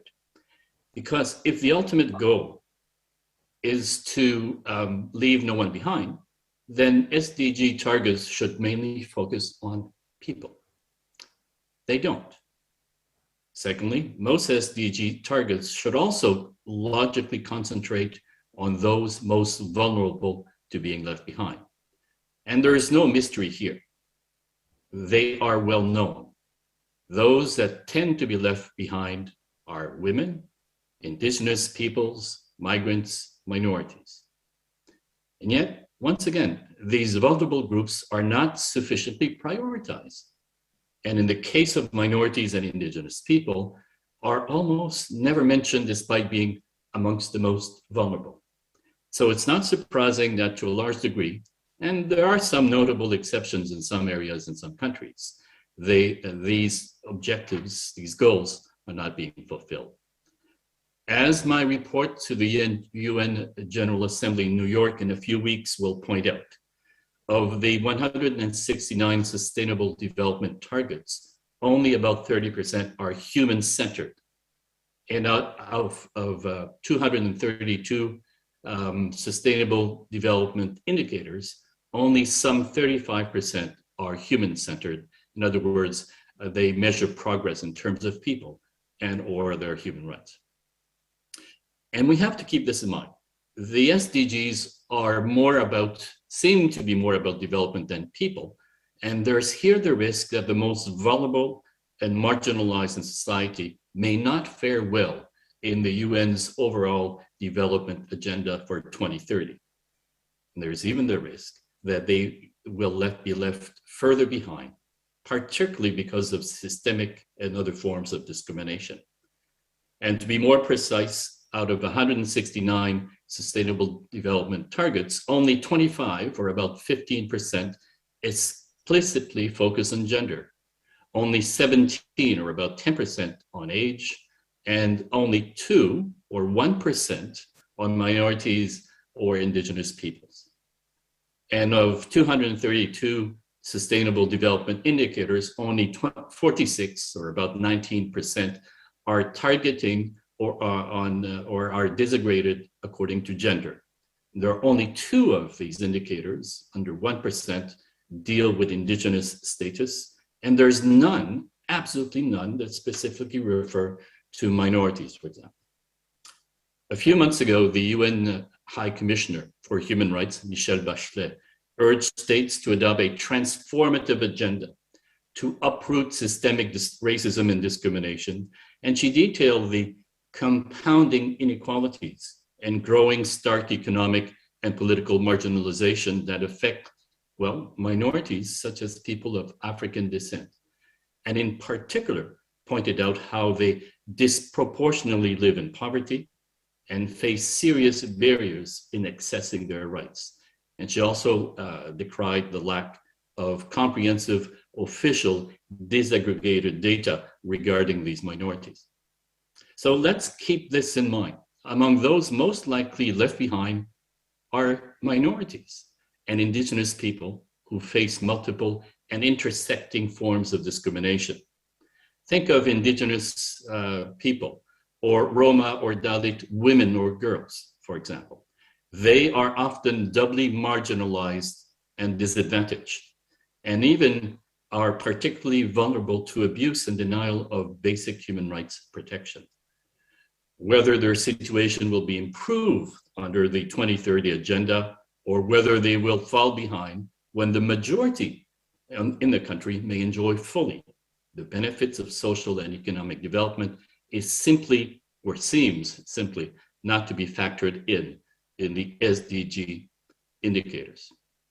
And this is despite widespread research, such as from the Overseas Development Institute, which highlights that across 16 countries in the global south, it is the poorest women from disadvantaged minority and indigenous groups who were the most likely to have missed out on, for example, the promise of progress in education and health that you find in the mantra of the SDGs. So to put it in very simple terms, only focusing on a person's gender without acknowledging or taking into account, for example, ethnicity as a key marker of social and economic exclusion, risks masking the intersecting forms of discrimination which combine to exacerbate the marginalization of minority and indigenous women and their inequality in terms of benefiting from social and economic development.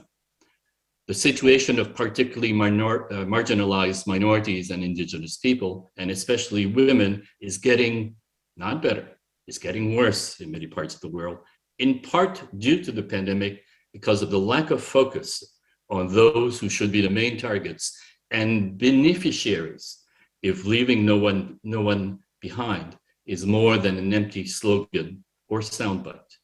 So let me be absolutely clear that the coronavirus pandemic has worsened ongoing equity gaps between wealthy and poor countries and has pushed millions of people into extreme poverty and led to millions of children not having and continuing to be excluded from real access to education. Minority and indigenous communities also do not benefit equally from vaccination programs in general. There's not a huge amount of disaggregated data, but where it does exist, it suggests that marginalization significantly increases the risk of missing vaccinations, as well as other similar preventive healthcare services. So, and where states primarily or exclusively issue information in one or two languages, indigenous and minorities, their understanding of the issues and access to information to counter rumors or misinformation may be at risk. It's also the case that health services to remote and minority areas are weaker, very often, not in all countries, but generally speaking, and that access to routine services may not be available to these particular groups. And this is especially going to be continuing in many parts of Asia, Africa, and poorer countries because of the vaccine gap. As many of you know, most COVID vaccines, more than 80%, have been administered in a relatively small number of high and upper middle income countries. But in low income countries, less than 1% of doses have been given. In Africa, I understand that only about 4% of people have been fully vaccinated. And the expected rollout of booster shots in wealthier countries suggests that this disparity in unequal vaccine distribution will grow.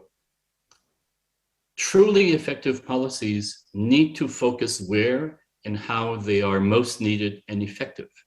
And that means it's necessary to reach out to those who are already behind and increasingly being left behind. Parliaments should therefore enact laws that effectively promote equal opportunities, reduce inequalities, and eliminate possible discrimination so that countries are on the right track to eradicate poverty in all its forms and promote a sustainable and inclusive development that takes into account the needs and specificities of especially marginalized and vulnerable segments of the population. Women, of course, children, yes, but also, and this needs to be emphasized, minorities and indigenous peoples. And in each country, we know who these communities, these groups tend to be. Now, time is short, so let me close by raising 3 areas for consideration to you as parliamentarians. As called for by the High Commissioner for Human Rights, Parliament should gather data on key economic and social indicators concerning the social and economic development of persons belonging to minorities to design appropriate policy responses. This data should be disaggregated on the basis of ethnicity, religion, and language in addition to gender. Parliaments should also adopt comprehensive anti-discrimination legislation on the basis of ethnicity, religion, and language, and all other grounds of characteristics recognized in international human rights law. And Parliament should finally take legislative and other steps so that development initiatives factor in the impact on minority and indigenous communities, which could exacerbate their economic exclusion and marginalization and lead to discriminatory policies and growing inequality. And this is particularly true of minority and indigenous women, especially in the case of resource-based development initiatives impacting or involving parts of the country where minority or indigenous communities are based.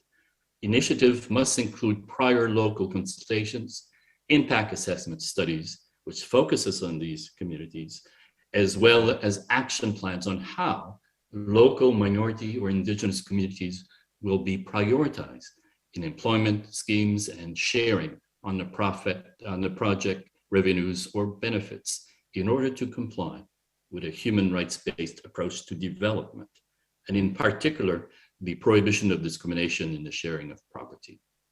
The situation and impact on minority women, again, and I wish to emphasize this point, must always figure prominently in all of these areas. That is the end of my presentation for the time being. Once again, thank you very much for allowing me to speak to you. Merci beaucoup. Terima kasih. Wow, thank you very much, Mr. Reines, for that amazing presentation. And I really love the statistics you're giving about, only 15% of the targets and the SDGs focusing on gender, and even less focusing on minority groups and indigenous people. And I have a question for you. Where do you place the young people? What are the strategic recommendations that you can give or our parliaments can adopt to ensure that or enhance how young people can contribute towards the SDGs? Thank you very much for that question. Although I didn't share this information with you, some of the SDGs indicators actually do focus on youth and children. And so there is already within the SDGs themselves some built-in approaches, if you will, on how to engage young people much more effectively. I would add another element to that. And the element is that you want to engage young people in making sure you reach out to them, communicate with them as effectively as possible. And partially that relates, I think that can be related to education and the language use also in relation to educating children, ensuring they have an effective voice and presence as much as is reasonably possible. And what that means in practice is, for example, in relation to education, to ensure that children can be engaged and as effectively educated that they received quality education.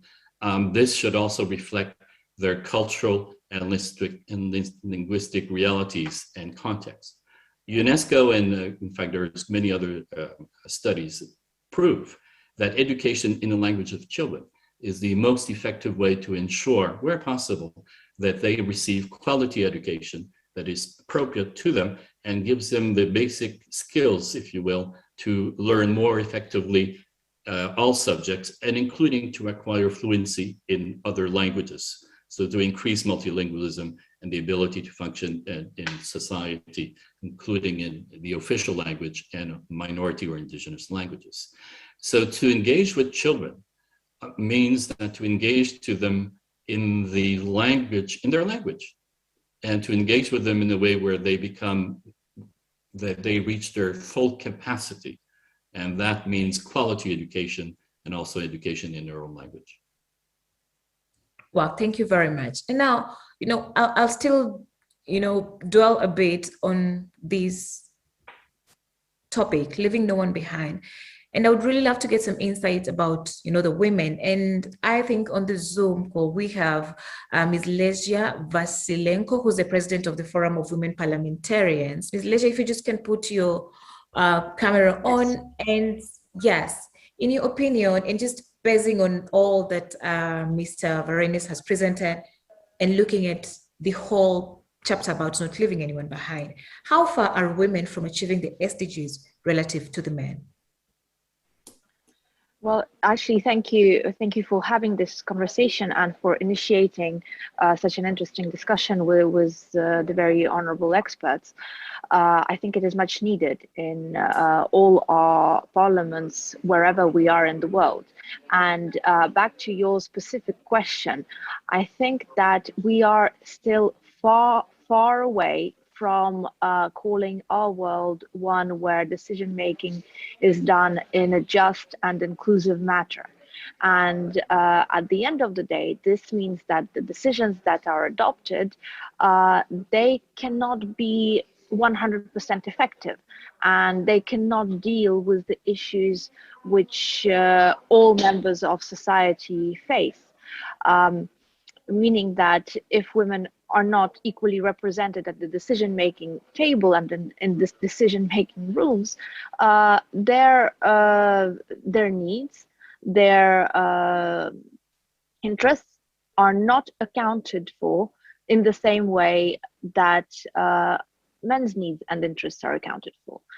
In this way, we cannot build equal and just and fair societies. I think that the gender equality issue is an issue which must be redlined through all parliamentary debates at national level, but also at international level. In the many platforms that exist today, the gender equality issues need to be represented strongly and confidently at expert level, but also at political parliamentary level. And it is only by having such discussions that we become a step closer to breaking through the glass ceilings and glass walls that surround so many women today across the globe, and not just for the mere fact of having women enter parliament or enter politics or executive government, but for the goal that we put in front of ourselves for having just and fair societies and strong societies where the decisions which are made, they impact positively all members of such societies with the different elements and the different considerations to the different interests of the different groups which are presented in these societies. And in this regard, I'm actually quite concerned when I hear particularly male colleagues who try to get the issue of gender equality denominated and who try to push it out of the agenda, saying that, okay, we can include it in other topics. I mean, it's important, but let's not focus merely on that. Again, we as a global society are far, far away from saying that we live in a just, fair world where everyone has equal access to decision making and has equal representation in decision making. And until we achieve that equality and parity in the decision-making process and decision-making discussions, we cannot allow for the gender equality debate and discussion to be pushed off the table. Thank you very much. Thank you very much for that. And just again, very briefly, then where do women parliamentarians sit in all these to just ensure that we have gender responsive policies and accountability processes for our specific nations? Very briefly, as women parliamentarians, what extra thing do you need to do? We have a very important role as women who have broken through this glass ceiling and these glass walls. We set the example for all the girls and the women who are out there and who are considering making a career in politics and making a difference for their communities and for the societies in which they live in. It is up to us to make sure that the issues of gender equality are there, that they are up for discussion, and it is up to us to make sure that we have a stronger stance in the decision-making process and that women are not merely considered as a democratic decoration in parliaments and in other decision-making bodies. It is my opinion that we need to unite our efforts in women caucuses in parliament, and that we also need to provide support at local community level to the women and girls who are going into local governments, and to the women and girls who maybe have aspirations and ambitions to come and change the lives of so many people for the better. But we need to extend that hand of support, and we need to be the guides of the women and girls who are to come and build this fair and just society together with us, and with the so many men who are in parliaments across the world also, and who understand the deep importance of the gender equality issue. Thank you very much. And now I'll just move again to Alexandra. Alexandra, how was the chat, especially for just this session that we've had on leaving no one behind, and especially that's gender responsiveness when we're looking at SDGs? Mercy, through the chat, we are learning a lot about what different parliaments are doing on the SDGs, in particular about the structures that they're putting in place. In some parliaments like Vietnam, the existing parliamentary committees are taking on the responsibility to promote the SDG implementation in their parliaments. In others like Libya, Malaysia, there are other types of groups but that bring together parliamentarians across party lines. All these experiences are very interesting. We also learned from Pakistan about exactly what you're saying, the need to specifically address the needs of women and other marginalized populations. We would like to hear more about what your parliaments are doing in this regard. Please continue to use the chat and we will reflect on what you put there. Thank you. Indeed. Thank you, Alexandra. We'll go back and always reflect on what he said on chat. And I will also give an opportunity to some of the members of parliament who are here to just come up and tell us what their interventions are, especially when we're looking at gender responsiveness in issues around SDGs. And I will start with Mexico. But before that, let's watch this video from UN Women.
Great, thank you very much. And now I will pick some few comments from our audiences, and I will start with the member from Mexico. And please keep it very brief. Just let us know what your thinking is or what your parliament is doing to ensure that no one is left behind.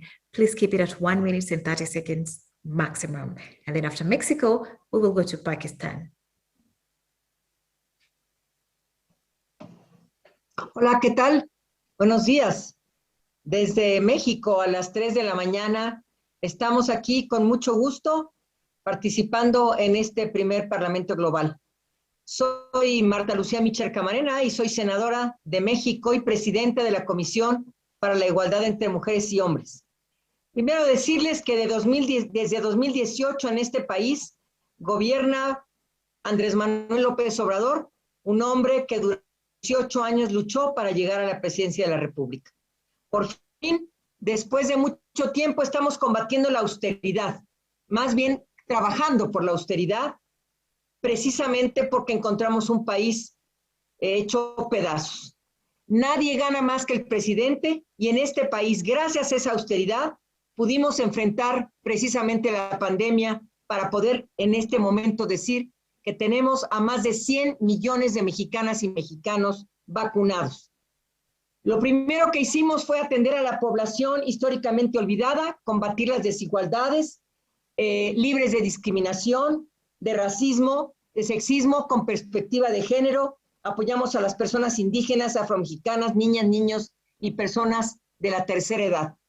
Se adelantaron en la pandemia todos los proyectos sociales para que la gente no se quedara atrás, para que pudieran acceder y la pandemia no los dejara sin estos recursos económicos. Quiero decirles que México, en el Senado de la República, México está como el segundo país en el mundo que ha podido modificar su constitución y llegar a la paridad. Tenemos 500 diputados, de los cuales 250 son mujeres y 250 son hombres, y en el Senado de la República tenemos de 128 aproximadamente 65 mujeres que son senadoras. Somos, después de Ruanda, el segundo país que hemos logrado finalmente la paridad. Hemos legislado en la violencia digital, hemos legislado en la igualdad salarial, en la violencia política, en razón de género, para no permitir que avancen estas violencias contra las mujeres. Ya lo dijo nuestra compañera, y muy bien dicho además, no solamente estamos combatiendo el techo de cristal, estamos combatiendo los pisos resbalosos y las escaleras rotas que siempre se nos presentan para estar en los puestos de decisión. Esa es nuestra contribución, es lo más que puedo decir. Vamos por las 3 igualdades y por las 3 autonomías. La autonomía económica, que es la más importante en este momento para las mujeres, porque fuimos las últimas en ser contratadas y las primeras en ser despedidas en esta pandemia.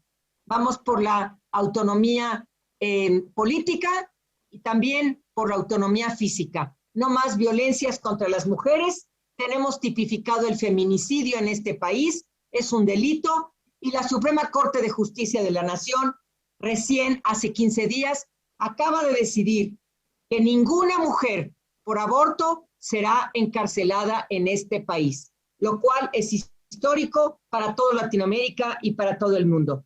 Ese es el diagnóstico que tenemos y nos sentimos muy orgullosas desde México de contribuir al avance de los derechos, por supuesto, de las mujeres y de las niñas y de toda la población con estos ODS. Muchas gracias.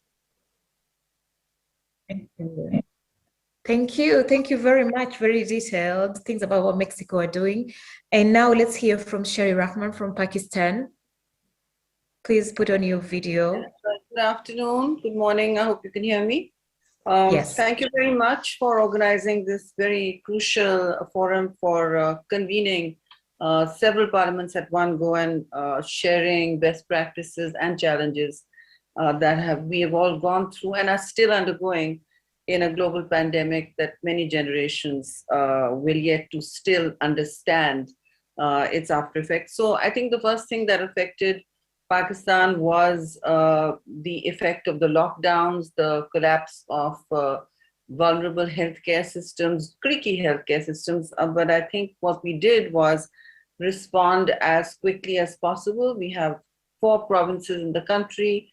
Many provinces took the lead in smart lockdowns and the beginning of vaccinations. But I have to say that the inability to procure vaccines at a timely fashion was a serious impediment to and risked many swathes of our population, particularly vulnerable and the poor.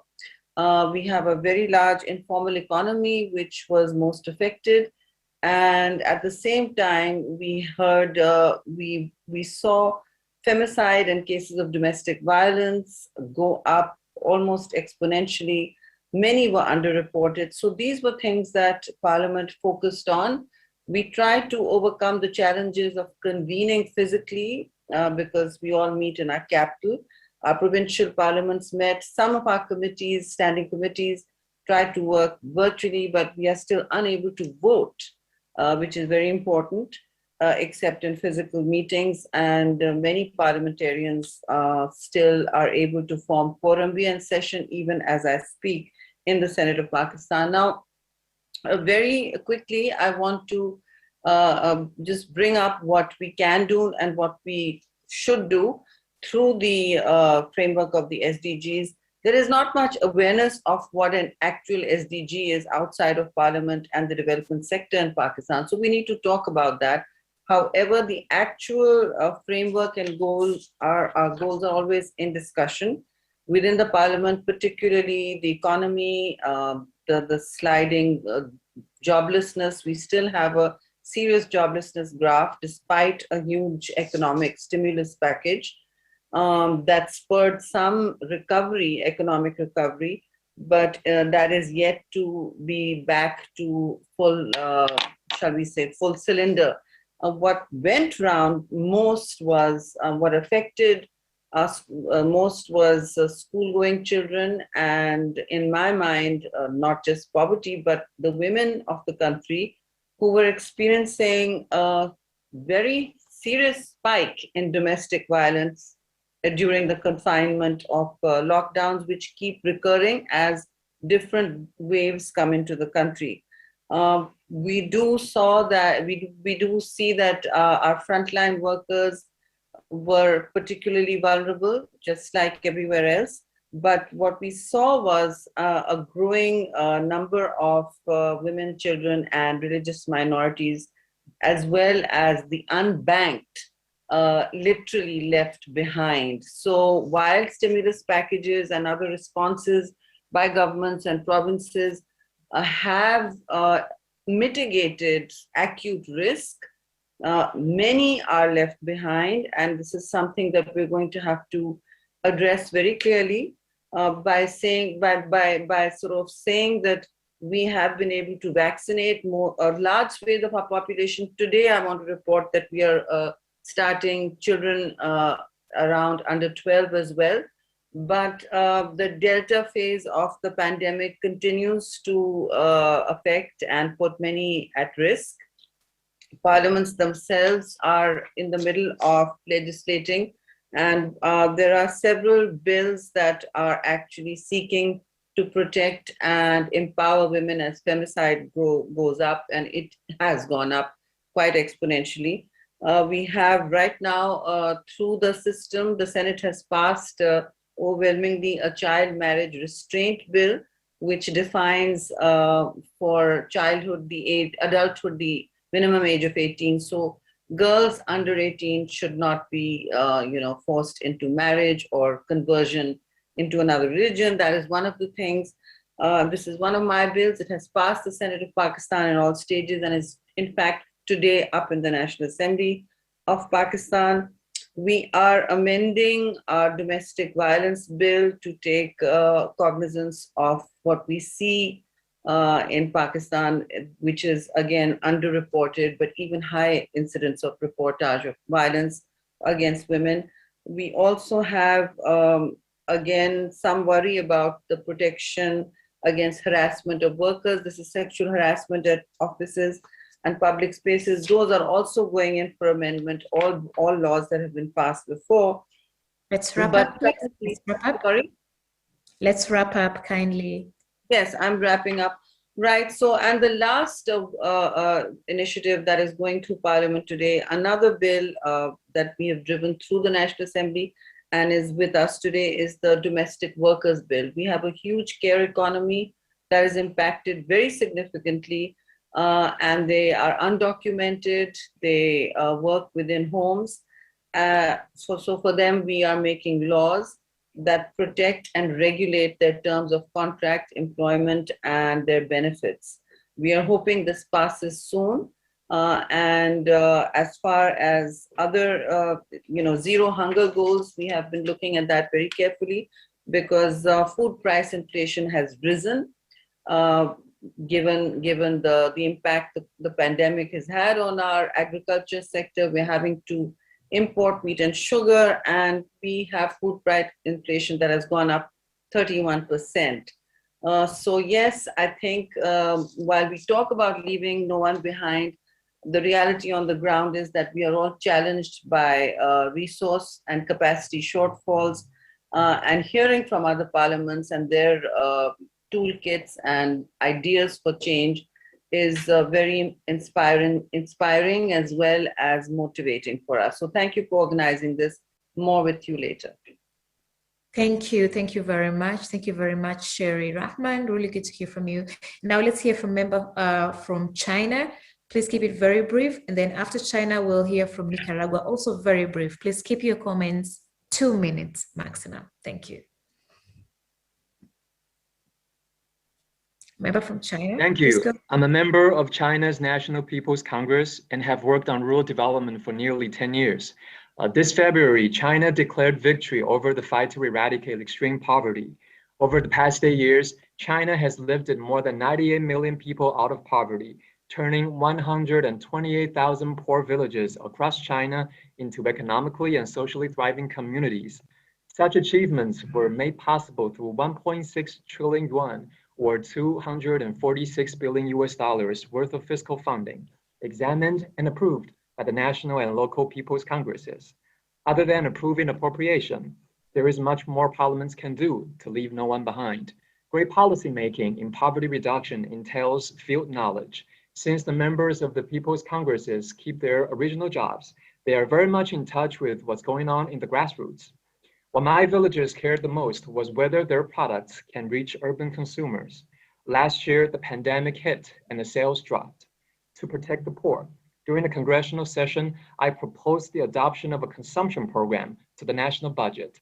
It turned out many fellow Congress members from the grassroots made the same suggestion, and the Ministry of Finance adopted our proposal. This consumption program incentivized government agencies, state-owned enterprises, financial institutions, universities, medical facilities all across China to buy products from the poor. For example, their dining halls prioritize the purchase of produce from poor villages. Their trade unions procure rural products as employee welfare on national holidays, and various tax cuts were applied to private businesses, facilitating the circulation and consumption of goods from the poor regions. By the end of last year, more than 300 billion yuan, or $47 billion worth of such commodities were purchased nationwide to help the poor. To leave no one behind, parliamentarians must stay connected to the underprivileged. Thank you very much. Thank you. Thank you very much for being so brief and to the point. Now let's hear from member from Nicaragua. Buenos días, ¿se nos escucha? Dios bendiga este hermoso día. Yes. Yo quisiera expresar que el Parlamento nicaragüense está comprometido con no dejar a nadie atrás.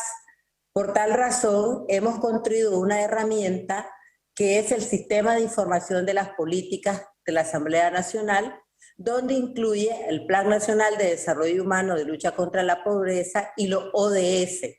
Este sistema permite construir indicadores cualitativos y cuantitativos, identificando cómo nosotros estamos impactando en los grupos más vulnerables, nuestros pueblos originarios, nuestros afrodescendientes, las mujeres.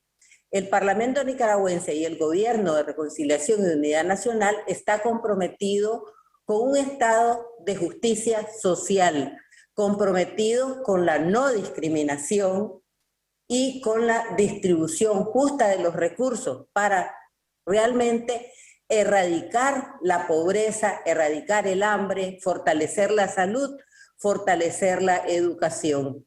Este sistema de información nos permite una evaluación y un monitoreo trimestral del avance del Plan Nacional de Desarrollo de Lucha contra la Pobreza y el cumplimiento de los ODS.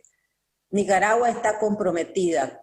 El gobierno y el parlamento tienen un modelo de gobierno con 3 pilares: socialista, cristiano y solidario. Y este modelo tiene el compromiso de no dejar a nadie atrás. Gracias. Indeed, thank you very much. And so good to hear so many parliaments committed to not leaving everyone behind. And as always, we appreciate your feedback on chat.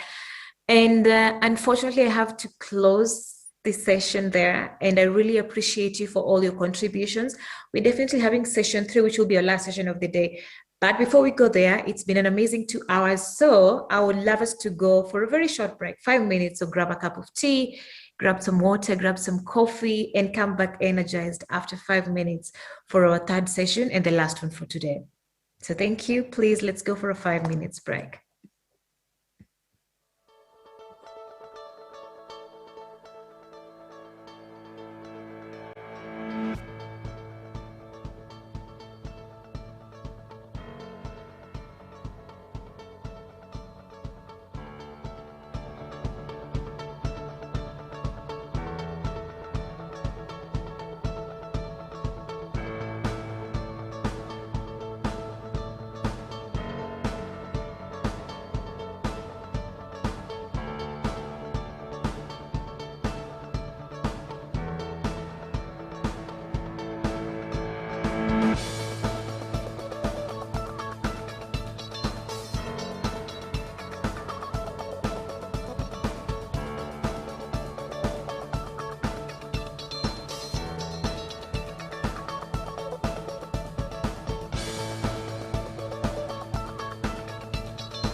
Coronavirus tamana ya Timor-Leste.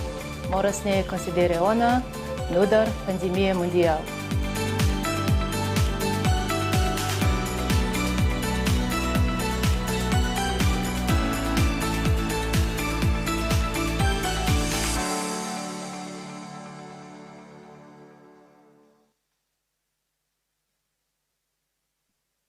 Welcome back, and I hope you enjoyed your 5 minutes break and you enjoyed the video that we've just played. So please, let's carry on with our third session. Like I said, this is our last session for the day. And first of all, just to appreciate all of you once again for being here all through until this time. And a huge thank you to IPU and the Indonesian House of Representatives for seeing the importance of us having these conversations today. Again, there's just a quick reminder that we are on social media.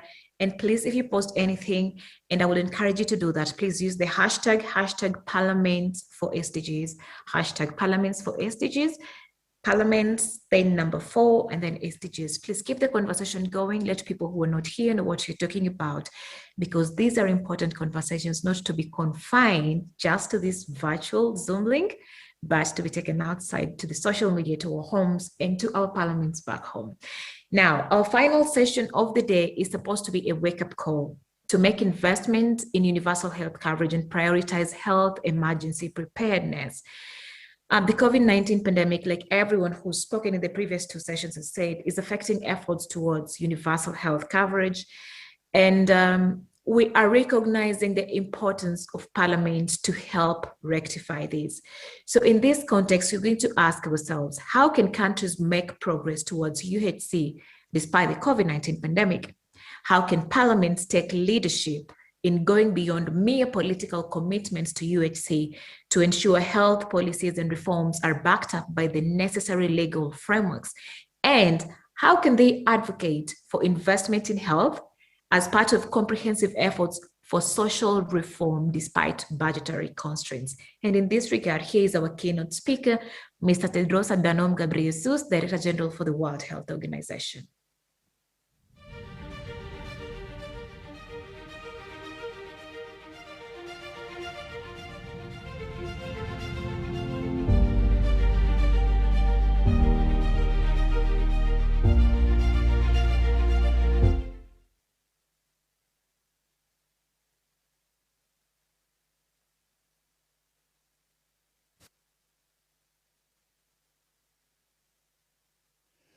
Distinguished guests, dear colleagues and friends, the COVID-19 pandemic is a powerful demonstration of the value of scientific research for curbing global health threats. The development of tests and vaccines in record time has allowed us to diagnose and prevent this disease faster than any in history. But the inequitable distribution of vaccines and diagnostics, as well as oxygen and personal protective equipment, is driving a two-track pandemic. Of the more than 6 billion vaccines distributed globally, more than 75% have gone to high and upper middle income countries. The longer vaccine inequity persists, the longer the virus will keep circulating and the higher the risk of a new variant emerging that evades vaccines. This is short-sighted and self-defeating. Vaccines, diagnostics, and other results of innovative research are powerful tools, but they're only tools. What matters is how we use them. If they become yet another reason for people to be left behind, then we have failed. Even as we respond to COVID-19, we must work to address the underlying structural inequalities that put so many people at risk. Safeguarding global health begins with safeguarding local health in communities, with strong primary health care at the foundation of universal health coverage. Research and equitable access to the fruits of research is an essential part of WHO's mission to promote health, keep the world safe, and serve the vulnerable. I thank you.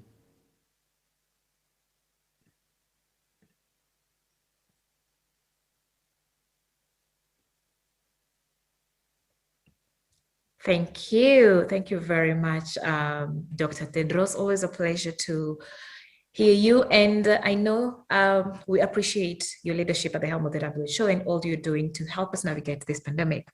Now, just a reminder that please let us know if you have any questions for any of the speakers in this session. Please just type on the chat box and let us know if the question is directed to a specific person. If you have any questions for the WHO, please put them on chat. We will have somebody from the WHO coming on to answer any questions you may have. And now let's delve a bit into these issues. And to start us off, I will welcome Ms. Given Katuta, Member of Parliament of Zambia and Chair of the IPU Advisory Group on Health, to give us a few comments. Welcome on stage, Ms. Katuta.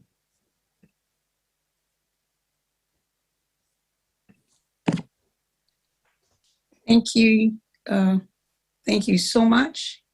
And good morning, everyone.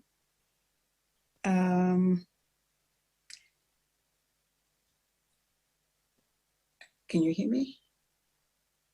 Yes, we can hear you. All right, great. Thank you so much. And I would like just to say a few words.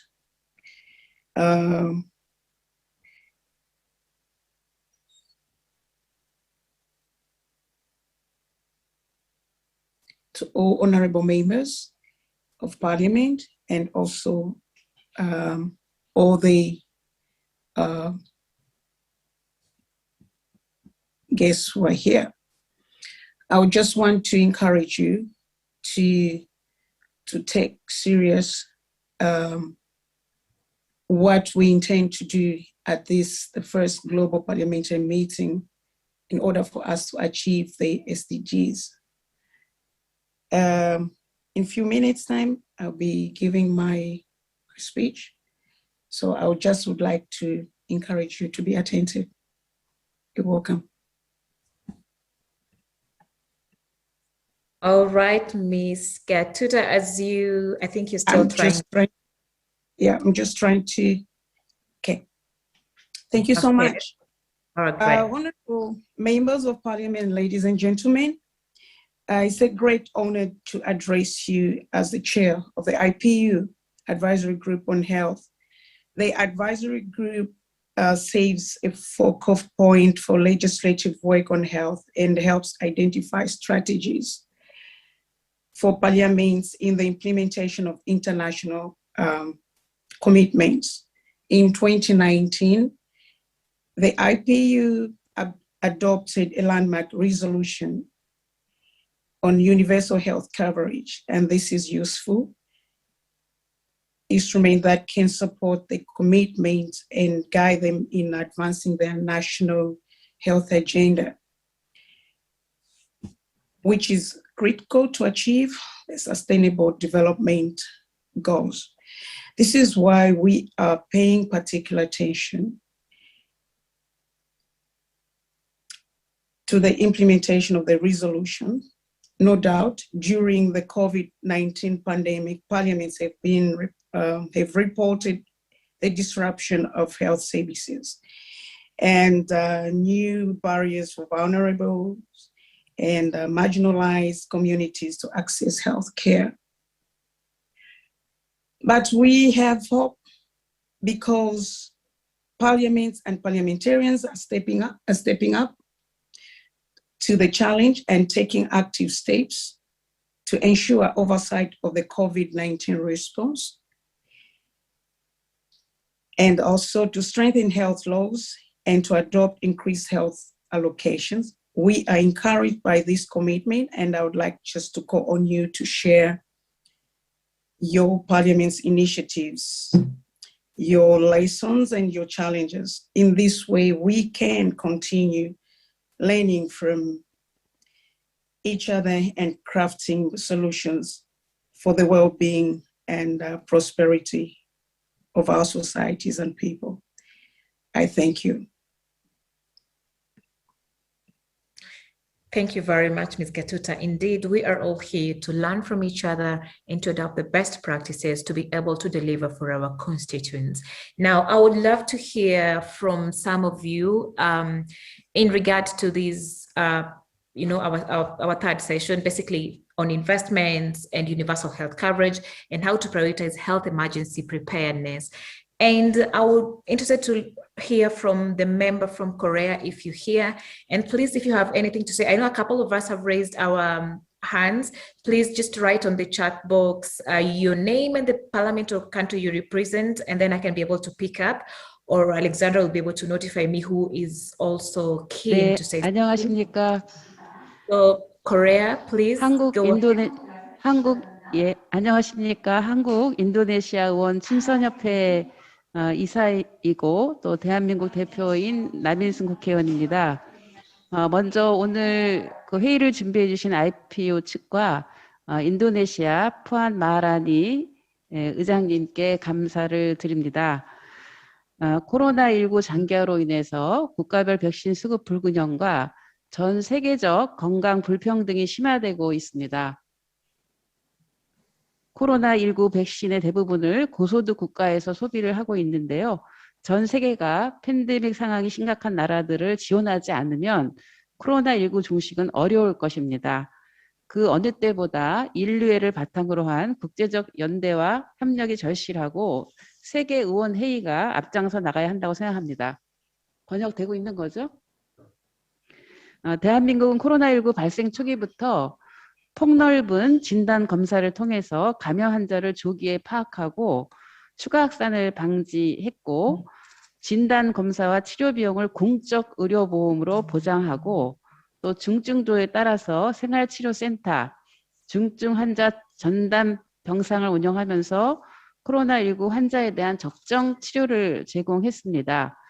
오늘 기준으로 9월 28일 기준으로 백신 1차 접종률은 75%, 완전 접종률은 46.6%, 10월까지 완전 접종률 80% 달성을 목표로 하고 있습니다.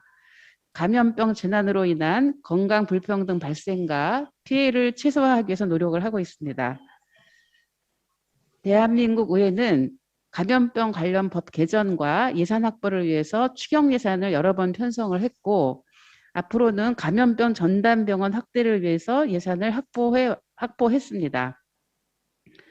또한 1989년도 전국민 건강보험제도를 시행함으로써 의료 시스템에 대한 보편적 접근을 시작을 해서 모든 국민이 격차 없이 양질의 의료 서비스의 최소의 비용 부담으로 접근하고 의료 효과적 치료를 경험하도록 보장하는 그런 제도를 갖고 있습니다.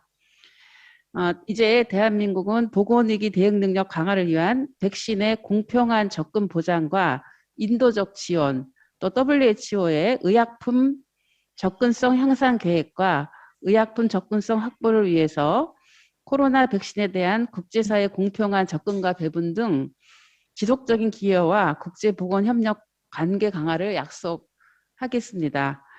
그 출발로 얼마 전 베트남에 100만 회분의 백신 지원도 약속했습니다. 대한민국은 모두가 안전하지 않으면 누구도 안전하지 않다는 그런 생각으로 누구도 소외되지 않는 국제적인 연대와 협력의 여정에서 굳건한 동반자로 함께 해나가도록 하겠습니다. 감사합니다.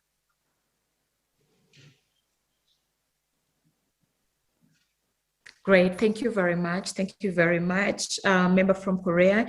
And now I will invite Ali Hussein Al-Ansi.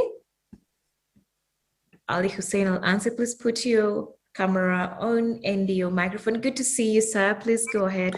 شكرا جزيلا أختي الميسرة، والشكر موصول للبرلمان الأندلسي برئيسته وللاتحاد البرلماني الدولي. نحن في اليمن نستطيع أن نقول بأن كل مؤشرات 17 للتنمية المستدامة تراجعت منذ العام 2014 بسبب الانقلاب الذي قاده جماعة الحوثي والذي قيوضت وأنهت التواجد الرسمي للدولة.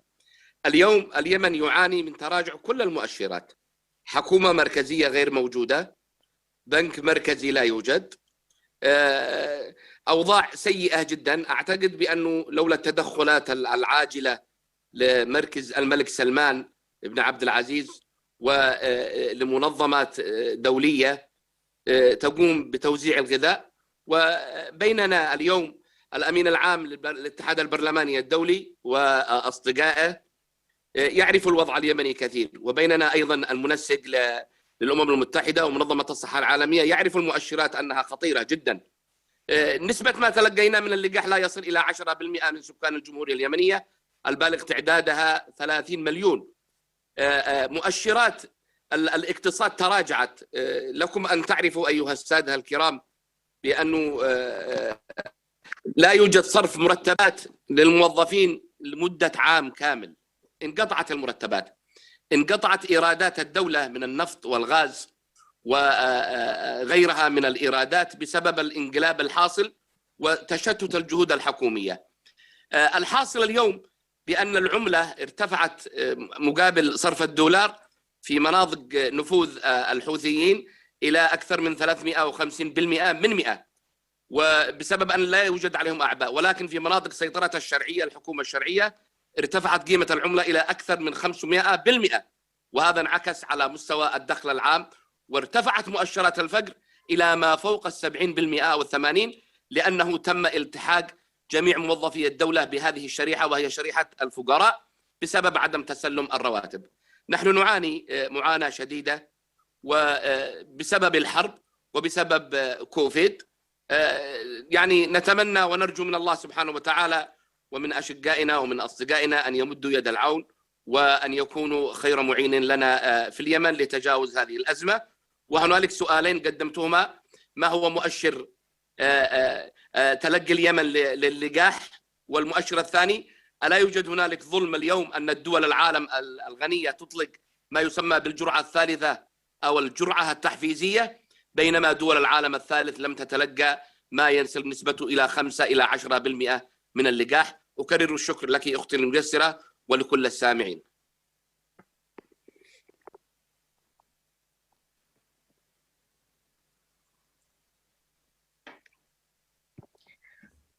Thank you very much. And I know I'm seeing so many requests of people requesting to take the floor, but please allow us to, cut this short in the interest of time. I will have to take only one last member of parliament for this session, then we can move to the final bits of the program. Please remember that you can ask any question you have on chat. If you have any questions for WHO, there's somebody on standby to answer the questions for you. So please put them on chat and we will bring them on the virtual stage to answer these questions. So let's have the final speaker under this session, and that is the member of parliament from Burundi.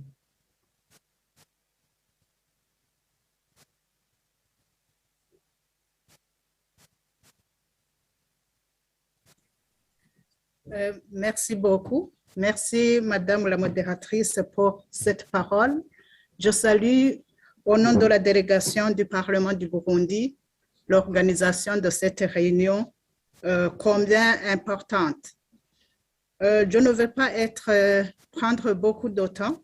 C'est juste recommander à l'OMS d'aider les pays membres à mettre en place des stratégies de financement de la santé, incluant les différents aspects de couverture sanitaire universelle adaptés au contexte national. Pourquoi je recommande cela? Parce que jusqu'à maintenant, il n'y a que des aspects, je dirais, qui sont des initiatives, des fois même des particuliers.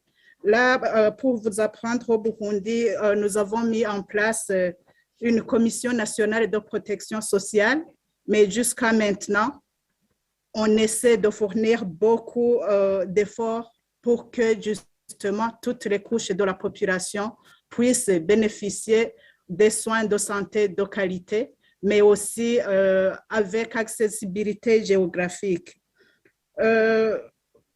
L'engagement politique est là, mais comme certains des collègues le disaient, nous avons besoin d'un appui financier, mais aussi un appui technique pour que nous puissions opérationnaliser tout ce que le gouvernement est en train d'entreprendre. Voilà, je vous remercie. Et tout cela, nous visons à réduire ou même à faire disparaître les inégalités et les inéquités dans nos sociétés, mais aussi à travers le monde. Je vous remercie.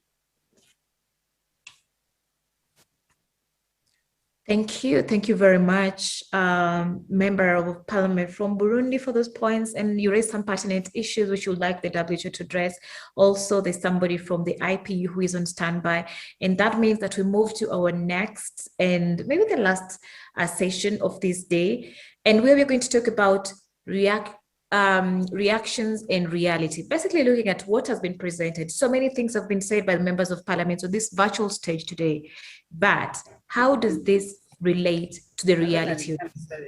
So on stage, please, on the virtual stage, please allow me to invite Mr. José Ignacio Echanes, the Member of Parliament of Spain and the Vice Chair of the IPU Advisory Group on Health.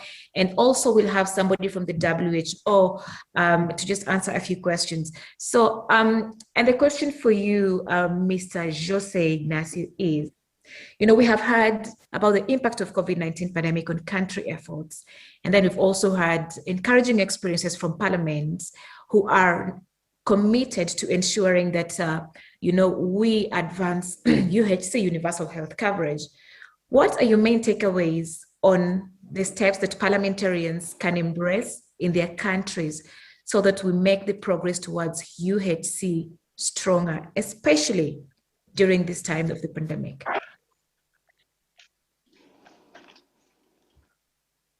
Pues muy buenas y muchas gracias por la invitación a participar.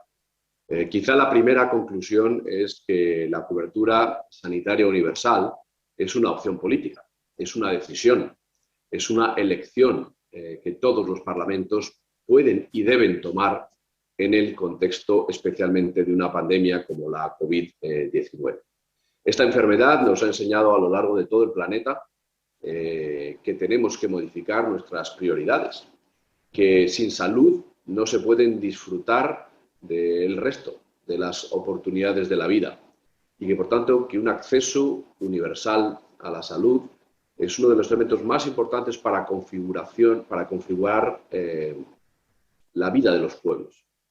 En este sentido, desarrollar la cobertura sanitaria universal es una cuestión compleja, que necesita agendarla, que necesita trabajarla, que genera muchos desafíos, pero estoy seguro de que cada uno de nosotros puede dar un pequeño paso en la dirección correcta y contribuir al desarrollo de esa salud para todos a lo largo de todo el planeta. Una cosa que podemos hacer claramente es asegurarnos que cuando implementemos medidas de salud contra la COVID-19, siempre pensemos en que se pueden enfrentar algunas barreras o que podíamos ayudar a personas que estén en mayor riesgo debido o bien al lugar en el que viven o bien porque forman parte de grupos minoritarios o por su estado de salud o por otras circunstancias. Y que también podemos escuchar a nuestros electores e iniciar consultas para comprender cuáles de las medidas que adoptamos en su momento fueron efectivas, fueron oportunas, mejoraron el acceso a la salud, para que también podamos asegurarnos de que esas medidas sean a largo plazo, se pongan en marcha con largo recorrido y que se implementen mucho más allá de lo que significa sencillamente la pandemia. Cuando sea necesario, tenemos la obligación de promover, incluso de modificar, si ya existe, la legislación existente en nuestros países precisamente para respaldar estos objetivos que a lo largo de la pandemia han quedado tan claros. Y también podemos trabajar, como no, con nuestros ministerios de salud, con nuestras autoridades sanitarias, con la propia sociedad civil para identificar cuáles son precisamente las intervenciones clave en materia de salud que tienen que priorizarse en nuestros países y asegurar, por tanto, los recursos nacionales, los presupuestos generales del Estado, el dinero que tiene que acompañar a las decisiones políticas para que puedan ser efectivamente ampliamente accesibles. La cobertura sanitaria universal es todo un proceso, no es un punto estático, es dinámico y tenemos que perseguirlo entre todos de una forma constante durante los próximos años para mejorar la salud global de nuestro planeta.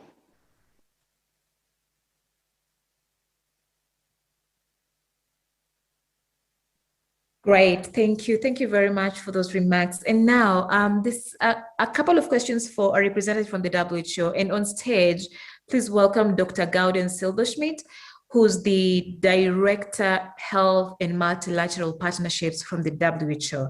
And allow me to take you back to a question that was asked a while back in the second session by a member of parliament from Malaysia who said, or rather who asked, what can we do to protect the progress and accelerate it, especially when we talk about SDG number 3? Are there specific things that you think parliamentarians can use to help their country accelerate and protect the progress to SDG number 3, that's SDG on health?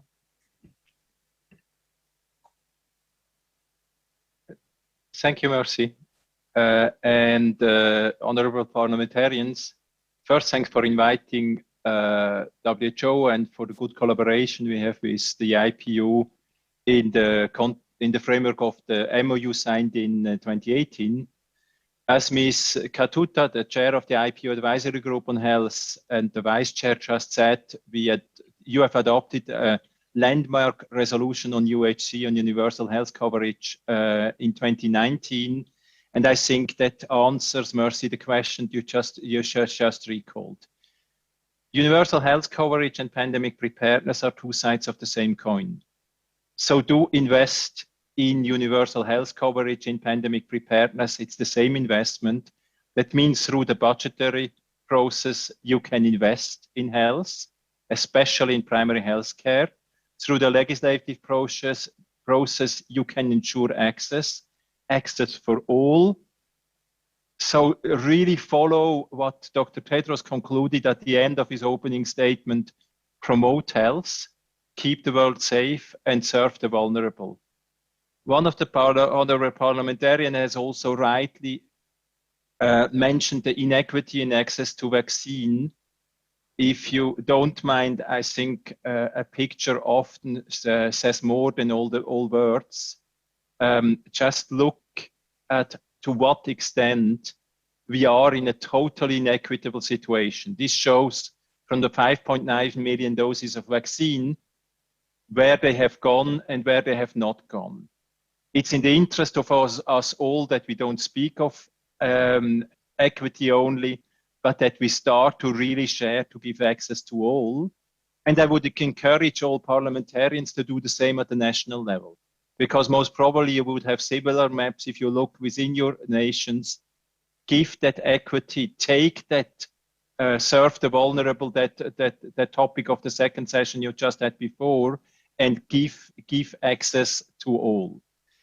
We also stand ready from WHO to give you more briefings, both on the pandemic, but then also on the way forward. So we stand ready to really engage into concrete collaboration on how you can use your parliamentary tools to promote health, serve the vulnerable, and keep the world safe, and to really give that universal health coverage each citizen of that world deserves. Happy to answer other questions if there are. I think do you have a presentation?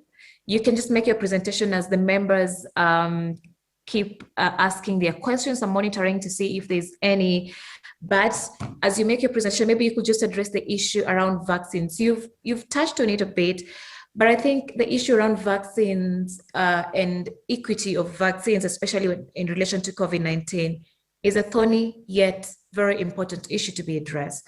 When you look at the countries or the global map, we're having countries where even less than 3% of the population have been vaccinated, yet we have other nations and other countries where people are getting booster shots, people are, now having these vaccines being donated to other people, but still in other countries, they scramble to get even the most basic, especially for women and children and adolescents who remain the most burdened by this pandemic. How can parliamentarians help their nations navigate the issue of vaccine access and vaccine equity?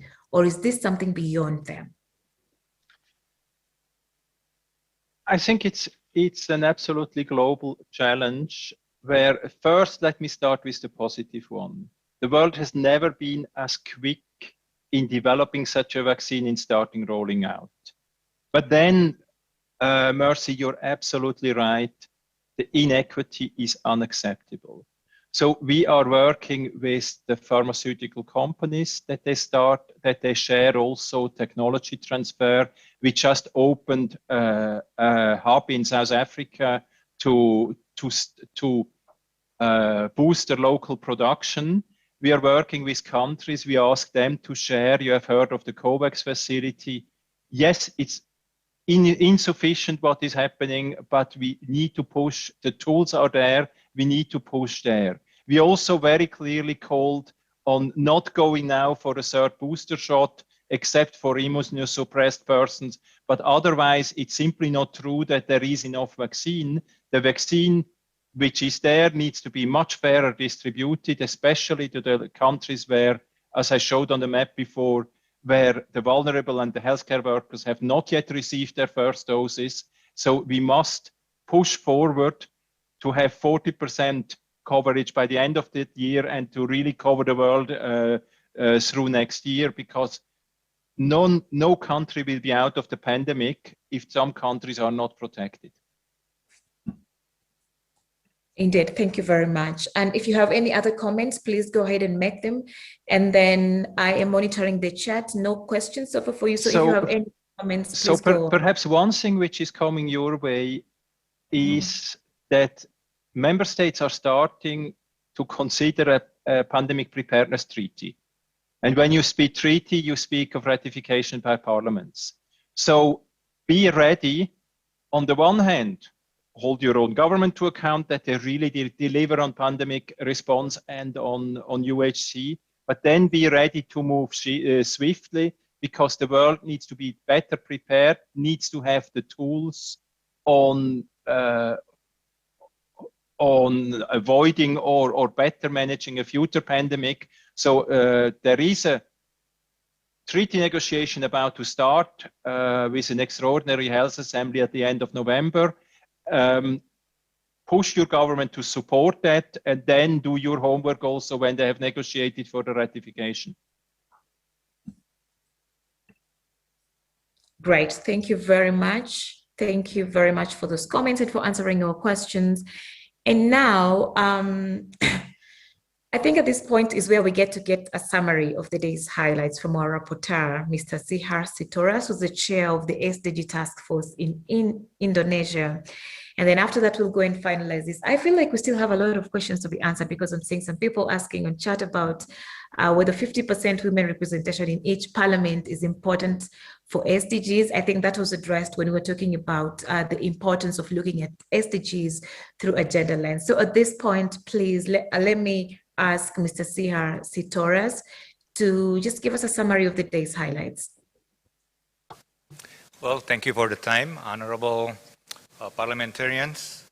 I'll try to sum up or summarize our main points today.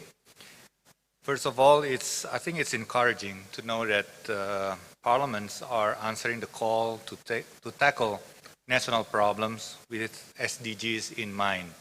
So in accumulations, then we are also tackling global problems. We also noticed that the presence of COVID-19 has crossed paths with our efforts in achieving SDGs by 2030. All speakers also mentioned that COVID-19 pandemic have caused a regression on the positive progress in the implementation of SDGs. We can see that more than 100 million people fall into extreme poverty and go hungry.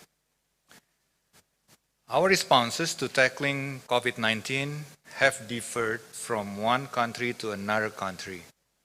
We acknowledge that resource disparity between developed, emerging countries and poor countries have affected the speed of the economic recovery. As consequences of this disparity hit the marginalized, underrepresented, and vulnerable people the most, especially those in the emerging and poor countries. Now, we also see the importance of the notions of build back better and no one left behind in moving forward implementing the SDGs. Another point that also worth mentioning is that we go about achieving the SDGs with embracing the role of parliaments at the heart of transformational change in two fronts. One, bringing the SDGs to the ground level, to the grassroots level, through constituencies and responses to COVID-19. Now, parliaments in most countries also play an important role to boost the governments and societies in terms of advancing both national and global cooperation and solidarity. Parliaments are in the unique position whereby they have authority to enact laws and legislation and turning voluntary commitments such as SDGs into enforceable initiatives through government policies. As SDGs touch the lives of all people, it is imperative that all parties also support the implementation of SDGs and the institutionalization of SDGs as a working framework in all areas. Parliaments proactively use their legislation, budgetary, overseeing, and monitoring functions to ensure the government acting accountable for the goals to which they have been subscribed to. We also noticed that we touch base on many key issues. Then I'll just highlight some of them. One, COVID-19 pandemics, climate change, inequalities and gender disparities, universal health coverage and health emergency preparedness, economic transformation, SDG financing, and education. If you look deeper into these key issues, it's all about the people. And we need to focus on people in achieving the SDGs. As a people, we need to act with austerity, care, and inclusive society so that our slogan, "Leave no one behind," comes true. Another important point is that climate change becomes a critical issue in attaining the SDGs by 2030. We have seen an estimate of an increase of temperature of 2.7 degrees Celsius by 2030. And as a result, gas emission would go up by 16% in 2030. Therefore, we need to find ways to curb these greenhouse gas emissions through focusing on developing green economy, such as low carbon development, renewable energy, and blue economy. Another worrying estimate is extreme poverty rate of 7% in 2030, which is much higher than our target of no extreme poverty by 2030. Now, when we open up the social makeup of this extreme poverty, then we'll see another distributions of women, children, indigenous people, minorities, marginalized, and other underrepresented people populate the makeup. So investment, last point is investment in universal health coverage and health emergency preparedness are critical in ensuring everyone receives good quality of health services. All in all, parliaments aspire to build a just, prosperous, inclusive society through implementation of SDGs. Last note is that the pandemic also posed major threat beyond the disease. Pandemic disproportionately threatening women and marginal communities. Violence against women, child marriage, women suffer higher jobless. I think that's those are key issues that we can highlight from today's meeting, and very interesting. Also sharing information from many countries. Then I think it's worth taking notes of what inputs and insights from all participants in this meeting. Thank you very much. Great indeed. Thank you very much for that thorough and detailed recap of our day and what we've been able to discuss. And just to give a really, really brief reflection on what we've covered so far, please, Ms. Dia Roro Esti, a member of Parliament from Indonesia, just come on stage and tell us, first of all, a reflection on what has been captured and a summary of what you felt about today.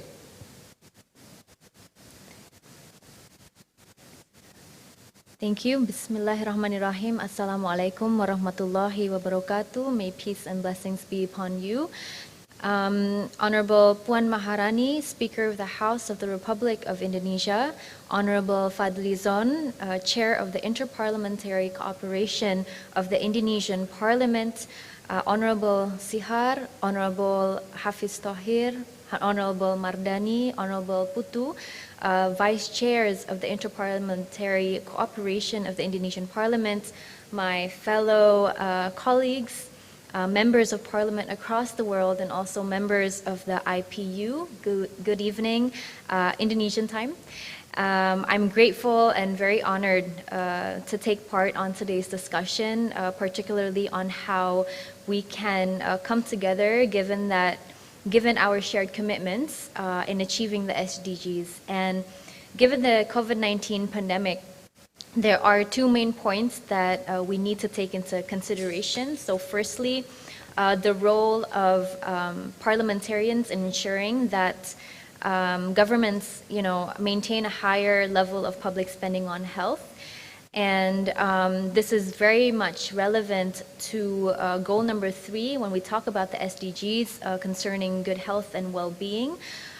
We are increasingly aware that tackling the pandemic requires a balance of political will. I think this was mentioned earlier on in the discussion, budget allocation and also implementation. And again, in relation to the COVID-19 pandemic, parliamentarians have, the authority to also oversee tracking, tracing, and also vaccinations. In Indonesia alone, 42.5% of the population are vaccinated with the first doses, and 23.84% are vaccinated with both doses.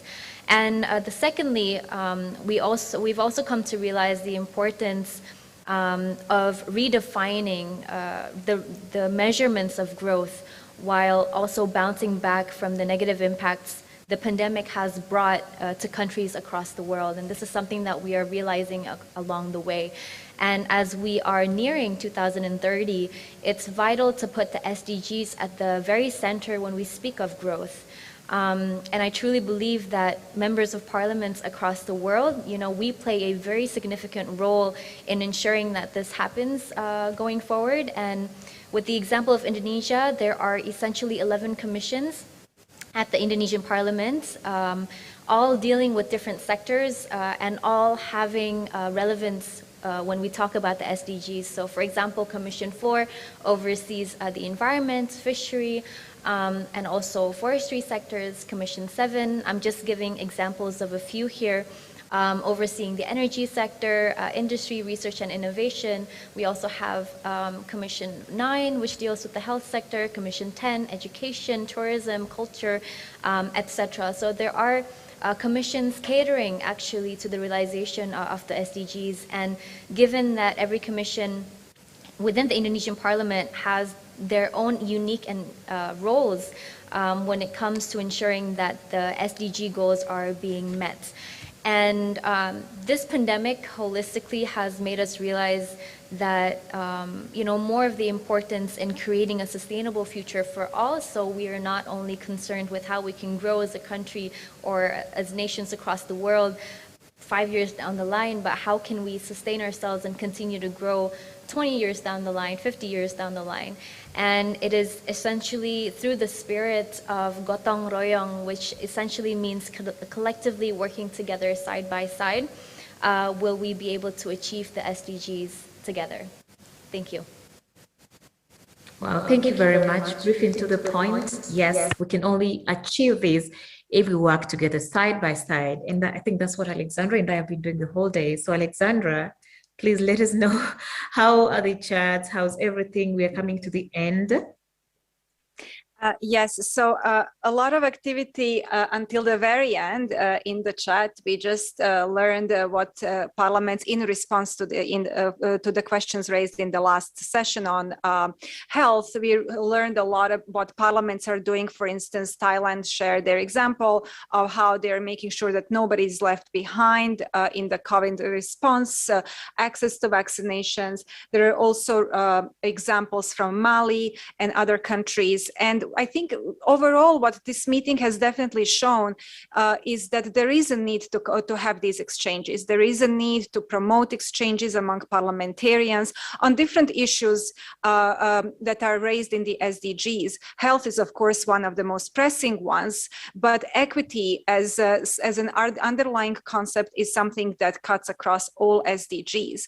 So we were really pleased to hear all these discussions, especially to see so much engagement on the chat. We hope that this will continue tomorrow as well. We are starting at 1 p.m. Geneva time, which is 5 p.m. in Indonesia, 6 a.m. in Mexico. And I would just like to make sure you know that it is the same link. The same link you used for the meeting today will be active tomorrow. Thank you so much for your engagement, and I wish you a great rest of the day or a very good evening, and goodbye from Geneva.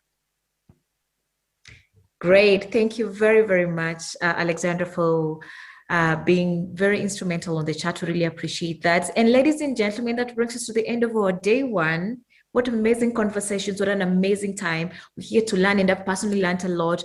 But before I let you go, I have one question for you. And again, we'll do this on Mentimeter. Very simple. I want you to tell me, what is your takeaway message after these first days of discussion?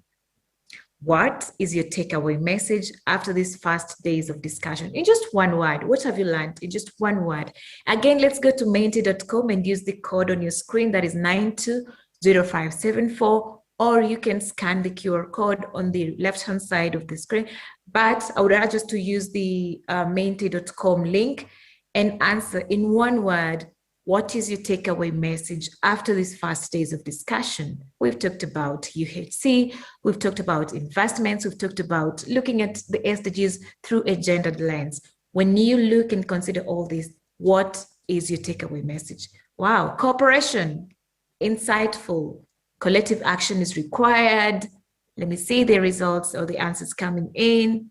Togetherness, indeed, we cannot move unless we move as a pack. Inspired, all one. Wow, thank you very much, ladies and gentlemen, for being very proactive. We're talking about equity, burden sharing, indeed. So thank you so much for being so active and for participating on all the sessions that we've put across today. Again, thank you. And remember, tomorrow we talk about climate change. We talk about investing in the future and building resilient communities and financing for the SDGs. For now, let me say thank you to all of you for taking time to be here, for your participation, and I hope to see all of you again tomorrow and the day after. A huge thank you also to our hosts, the IPU and the Indonesian House of Representatives. These dialogues are indeed very timely. So from me, Mercy Juma here in Nairobi, it's been a great pleasure of being your moderator for the day, and see you tomorrow. Bye-bye.